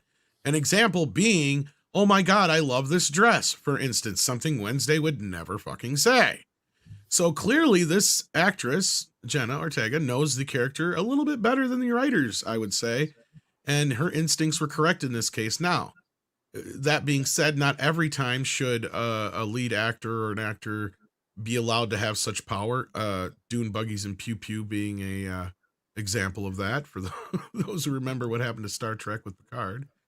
But yeah, in this case, this is a time where the actress actually had good instincts, and the writers are trying to slam dunk on her with their which what they think are they're trying to do anyway, but they're not really well. It looks bad for them because the show was a success. If the show wasn't successful, they'd have a point, but they don't in this case. Yeah, that's she had grounding to stand on for that commentary because it's an existing character with a lot of material to identify and research with. Had she done this with, say, an original character that no one had ever seen before, that would have been considered rude, disrespectful, and whatnot, because she's formulating that opinion based on her own desires as opposed to what better serves the story. So yeah, that's basically how it was. She's essentially in the right, and a good writer would have taken note of that and said, you know what, you're right, let's make this work for the scene in general, that'd be more authentic to the character. Yeah, but luckily the writers did on the show Wednesday. The ones that criticized her were not working on the show. In fact, they're not working on any show prior to the strike anyways. So yeah, because that's like the thing that sometimes an actor or actress who does that are in the right. Other times they're just being divas. So it all depends. I mean, if the driver behind the project is a writer and the writer knows exactly what they're doing, then the writer could be the one in the right. So you never really know in advance in situations like this. But I would think that in this case, yeah, she knows this character better than those writers who just so happen to be there that one day. Yeah, Alec Guinness has the same story. He only agreed to do Star Wars for two reasons. One, he kept turning the page, and two, if George Lucas would promise to rework the dialogue so it is actually less corny. And that was a stipulation, and that's how they got Alec Guinness. Yeah. And I remember another story real quick that kind of relates to this. I remember Robert Englund has talked about, because he's asked, how many of those lines have you ever improvised for Freddie? He's like, believe it or not, I've only improvised one. And that was the welcome to prime time bitch. He goes, it was something else in the script that was too much to say. It was like, you're in TV now, you're in TV now, girl, or some shit like that. He's like, it didn't fucking roll off the tongue. He's like, I just changed it. He goes, otherwise I've nixed more lines than I've added. He goes, there's tons of times where it's like, Freddie wouldn't say that, or he would say it more like this, or he wouldn't do that. Like, that's the times he goes, I've gotten more involved. He goes, I've nixed more things than I've ever added anything. Because usually the writers, they put whatever in there and it's just like, it's fine. But once in a while, you'll get those things that are just like, yeah, that's not Freddie. So sometimes you will get actors who kind of understand these characters better than the writers do. Another related example to that is Friday the 13th franchise. Now, there was one actor above others who really got the character, namely Ken Hodder. But he got the reputation for being difficult to work with when he would tell directors Jason wouldn't do that. And of course, he was entirely right. And when they replaced him for Freddy versus Jason, which was a freaking crime, the new guy frankly sucked by comparison. So yeah, sometimes these actors, they know what they're talking about. Indeed. And then we got a few more here to get through because we're losing script here very shortly. I thought I got rid of that one, but we already read it. Thank you again for that, Aurora Uplinks. We got Paulus Plain here who sends in 200 Norwegian krona and says, Customer brand loyalty plus politics plus cause and effect. Never disrespect an American Midwest man. Example, Bud Light, yeah. Beers, family, beers, love, beers, unity, love bars, pubs, inns and taverns. I love you all, Midnight Sage. Well, thank you so much. Yeah, and I brought this Well, up thank you, Paradise. too, as well as a similar point as to why it was a bad idea to do this to Bud Light. Regardless of what kind of beer it is associated with a lot of things in Middle America. Yeah, the cause and solution to all life's problems. Pretty much what made Milwaukee famous. Just Nova says script doctor should Rocket's flashbacks at the start end when he escapes and then show him sitting listening to Creep and not throughout. Well, script hasn't seen it yet, but what's your reaction to this question? Just I really think Creep should never be used in a movie unless you want your entire audience to be utterly depressed for the next 2 hours. It's Radiohead's like least interesting song, in my opinion. I think it was a terrible choice for the movie because the movie started out like a funeral, and that tone was emphasized by that song, which I think was a bad fit. I think Wish You Were Here would have been more poignant anyway, even if he would have found a cover of it. You know what I mean? Because it kind of fits the mood better, because that's kind of the whole point of it. Yeah. And, you know. Creep is really more with regards to an intimate relationship of sense, kind of calling out Stalker, if memory serves. Never looked you in the eye. Kind of. No, he could have used. He could have used the version by Rednecks. Wish You Were Here by Rednecks from 1995. That would have been awesome. That was a beautiful song. I didn't know they redid Pink Floyd. I know the Rednecks, but I'd have to go back and listen to their version. I don't know that. I don't think that's a cover. I was gonna say I don't think it is. I was gonna say a cover. It's an original. But anyway, song. that would have served the purpose much perhaps. better. Well, even Since You've Been Gone is in the film. That would have probably been a better way to start off the movie. It would have felt more Guardians and served the same kind of purpose. Wait, but the Weird Al song? No, the song that's in the movie by Rainbow. Oh, Since Rainbow. You've been Okay. gone, since you've been gone, I'm out of my head, can't take it. Yeah, that song. They could have just started the movie with that, and it'd have been fine. But anyhow, we got Culture who's leaving here. So thank you for being here, Culture. Any thing to plug on your way out? Just everybody that I got to hang out with has great channels. Check us all out, and thanks. I mean, appreciate it. Right. Yeah, thank you for being here, brother. Culture has great streams, especially like your 6-minute daily news, a vital part of my YouTube day. So everyone, follow Culture Casino. Well, thank you very much, and have a great day, everybody. We'll see you. Bye. Take care. Script Doctor, how much longer we got you for? 12 more minutes. 12 more minutes. We might be able to get through all these in 12 minutes. STR Red Wolf says ARS Technica is reporting that the White House is collaborating with AI Village on testing AI models at DEF CON 31, getting the hackers to break the AI models and see how bad they are. Well, it's good to know our overlords before they take us over, I guess. Know their weaknesses. Yeah. I mean, it makes you sleep better at night, doesn't it? Yeah. Anyway, thank you for that, STR Red Wolf. And then Ben Dowdy's been here for 7 months. Thank you for that. Pilgrim Media's been here for 2. And Aurora Uplinks, happy birthday. Been here for a year. Thank you so much. Or anniversary, I should say. Marks 47 has been here for 25 months. Thank you so much. And then we've got Mr. Reborn, who says Marxism is like Christmas. Yay. Ugh. Yeah, I know, right? Yeah, you just have to take other people's stuff and give away as presents. So it's like the Grinch stole Christmas, yeah. Yeah. What's your first thought? Says the damage is done. Although I love Guardians of the Galaxy, I will not pay money for it. I'm just going to buy another Sisu ticket and call it a day. Well, that's your priority, at least you're donating your money for a good cause by seeing Sisu. Mm-hmm. I mean, I'm not going to tell anybody what they should or should do or should or shouldn't see. And all I can do is say I think most people would enjoy Guardians of the Galaxy. But hey, I totally understand somebody who doesn't want to go support it in the theater. Absolutely. Although seeing it in IMAX 3D was pretty bitchin'. I will say that. Coffee Lover has been here for 4 months. Thank you so much. JWT6577 has been here for 6 months. Thank you so much. Tipping Barn has been here for 6 and says these Oscar requirements sound racist. Yeah, they kind of are. Or at least they're very exclusionary, or however you want to put it. They'll just use it. They're exclusive. Yeah, they're exclusive. Yeah. Mr. Big Large McHuge says meant prompting for AI calculator for writing. Oh, no worries. No worries. Tom doesn't read equal signs. Yeah, I don't read for shit.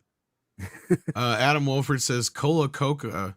I didn't write that way. He said it. Stop making pop and make cars. Yeah, it's another good example of what we were saying earlier. If they just decided to up and completely change. Coca-Cola did well when they made movies for a short time.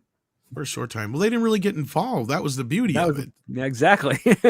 See, and that was the thing, real quick. Like, that's the big change in Hollywood, aside from the, UFC mafia that came in and kind of changed movies and helped, bring in the modern era. All the Hollywood moguls were dying out and selling out the studios, except for Disney. He was the only one who hung on to his own studio. The rest were being sold out to like Gulf and Western and Kinney and all these other companies and beverage companies. One of which was Coca-Cola, who bought Columbia and they ran Columbia for over 20 some years, I think, close to it. And yeah, they said the same thing as everybody else. Look, we don't know how to make these movies. Here's some money. Go make a movie. We know how to sell shit, though. And a prime example of that with Coca-Cola is something like Ghostbusters. They didn't fucking understand Ghostbusters. They just knew it was going to cost a lot of money. But when they saw it, they knew exactly how to sell that sumbitch. Yeah, I miss people that knew how to sell stuff. And they sold that sucker like you wouldn't believe. That theme song was everywhere. That logo was everywhere. Same thing with Batman a few years later. Mm-hmm. Yeah, Batmania. Who thought that would happen? But Warner's kind of marketing. It was kind of, actually, there's a video in that someday. I was gonna say they kind of pre-planned that in a way. They didn't know if it was gonna work necessarily, but they had an inkling of what they were doing with that. They kind of created the Batmania, let's say. Das Wolfen says, don't taint the great Ray Harryhausen with 65. I get it. My point was, it's a lot like those movies from that era, right? You can't take it too darn seriously. But to me, it was that harken back to like the 50s, 60s sci-fi films, more so the 50s, but yeah. I don't know if you agree or disagree, Andre, or I don't even know if Script's seen it yet. I don't have any strong feelings on the subject. All right. Well, Mega Wing Zero says Razor Fist made a called Welcome to Battletech. Well, I'll have to, he means a video. I'll have to check that out. I guess I'm not as up to speed with it as you guys expect me to be. Gary Jones says Asterix and Obelix, The Middle Kingdom, any thought? Not too familiar with this one. I haven't seen it yet. Oh, that's the comedy, the medieval comedy, isn't it? Yeah, no, because basically it's like the Asterix and Obelix are, of course, the French comic book characters. And what you guys in the States may not be aware, like many will be aware of the existence of Asterix and Obelix, but that's actually a thriving theatrical franchise. Like they're like on movie, I don't know, 5, 6, 7, 8, something like that. They've made a bunch of them. And the most recent one is Asterix and Obelix, The Middle Kingdom, in which they go to China. Now I have two thoughts on that. And one is that Asterix and Obelix, they go to places all over the world. I mean, they even went to Norway in the movie. And the album, actually, Asterix and the Vikings. So them traveling to somewhere like China, there's an excuse for that. But that they would go to China in the movie, to me, that reeks of Chinese funding and stuff like that. That's just like my gut impression. That makes me a little bit skeptical. But I haven't actually seen the movie. Could be great. Not a big fan of how the actors look, though. I did like the original actors, Gérard Depardieu and what was his name? Christian Clavier. Was that it? Either way, the two of those, they were absolutely fantastic, and I don't think that any of the recastings done since have really nailed it the way that the two did. So, yeah, I'll check it out at some point here. There you go. How are we sitting for time here? Script Doctor, we're almost to the 5 end. minutes. Okay, we're good. I'm Should good. suffice. Mr. Big Large McHuge says Prehistoric Planet on Apple Plus is awesome dinos. I'll have to check that out. I got the Apple Plus thing for Tetris, and I've been meaning to get back to it just to check it out, see if I want to keep it, because my 3 months is going to be probably coming up here soon. Actually, comes says Andre, have you ever been to Tivoli Gardens? The one in Copenhagen? Yes, when I was a child. I haven't been there as an adult, but I was there as a child. I think I was, how old was I? 7, 8, something like that. Anyway, I loved it, but I haven't been there since. Should go back at some point, probably. All right. Let's see. We got Admiral Teague has been a member for 6 months. And Das Wolfen. Did we get Das Wolfen? He's been here for 17 months. And I think that means we're caught up, according to Mr. Tickle Trunk. No, we just got another one from That's Craig. different. That's different. That don't count. That's different. This is true. That's different. Go ahead, sir. And Paulus says for 100 Norwegian krona, beer is family, beer is love, beer is unity. I love all bars, pubs, saloons, inns, and taverns. I love you all, Midnight's Edge. The beer purity law, Reinheitsgebot, water, malts, hops, and yeast. I love you all, Midnight's Edge. Well, thank you for the kind words again, Paulus Plain, and thanks for the support. Indeed. And with that, speaking of support, do support our friends at the Salty Nerd Podcast. I know they've reached their goal, but who cares? We like to take care of our fam here, so do help them out if you can. If not, share the link out. We're going to keep it going as long as they keep it going until they shut it down. Let's keep it going. And I'm so proud of you guys to help get it over the initial goal today. You added a little bit more. Now it's at 8,361. Thank you so much, guys, for doing that for us. That helps them out so much. We appreciate it. And Script Doctor, anything you have to say before we go? Just check out my Patreon. I dropped a post today on my thoughts on the current WGA strike. And if things go well in the next 90 minutes, I'll probably be going live on my channel for an hour talking with Tom Conkle about a little bit of the WGA stuff, AI, and some of the things that we can find out about the Directors Guilds and what they're going to be negotiating with in the next few days. Oh, so sounds like an interesting conversation. Yeah. So you have to tell him we said hi. Absolutely. And that shouldn't go too long, but it will definitely, at least I'll be pointing everyone who's there over to Toxic Femininity tonight, if that's going on, which I think it is it not? Or not? I sure. believe From the so. sound of it, I don't think so, actually, Andre. Okay. Yeah, we might be taking the night off, which is, we've been taking like at least one night off of the month, it seems like. It's usually the earlier part of the month, so this looks like it's going to be that week, probably. So, but if it doesn't happen, we may actually have one. But right now, it's looking at like an 80% chance of not happening. So, I will say that. But there you go. We've got other things coming up. We've got Midnight's Edge After Dark tomorrow night. You never know where I'm going to pop up. I know Andre's got some videos in the hopper for us as well. I got to start looking at one that you sent me last night that I haven't even. You Just Nova thinks we may have. Right. Yeah. Okay. Just Nova thinks we might have missed his chat. If you want yes, to look I'm looking for it already. I'm already in the process of looking for other it. than that, just make sure you subscribe to this channel, the sister channel, the live network. Also, check out the Espanol channel if you want to learn Espanol or speak Espanol. It's a good place to start. Yeah. And do check out Script Doctor and everybody else's stuff. Said for $5, what I appreciate of Guardians of the Galaxy is, like George Lucas, Gunn was able to create what he wanted and loves it with the good and bad from low-tier comic sources. Which is all true. You know what a quote I loved from him? I'm going to paraphrase a little bit here. He said, when I first signed on for this, he goes, I didn't want to make it Star Wars, but I wanted to make people feel the way they felt after seeing Star Wars for the first time. And I think he was definitely successful at that when you just looked at the response to that movie, because it was kind of like mesmerizing. I mean, no, it didn't it didn't blow the socks off at the box office, but the response to it was out of this world. And it made like, what, 800 million or something like that in 2014, which means it by modern standards would have been $1 billion movie. Like attendance-wise, the first Guardians of the Galaxy did something similar to what Super Mario is doing right now. Yeah. That was a movie about a talking raccoon and a tree that can say, "I am Groot," and nothing else. And still he was able to do that, and everyone loved it. I made some similar comparisons to Star Wars when the first one came out, but I don't remember ever saying that this guy should be making a Star Wars movie at that point.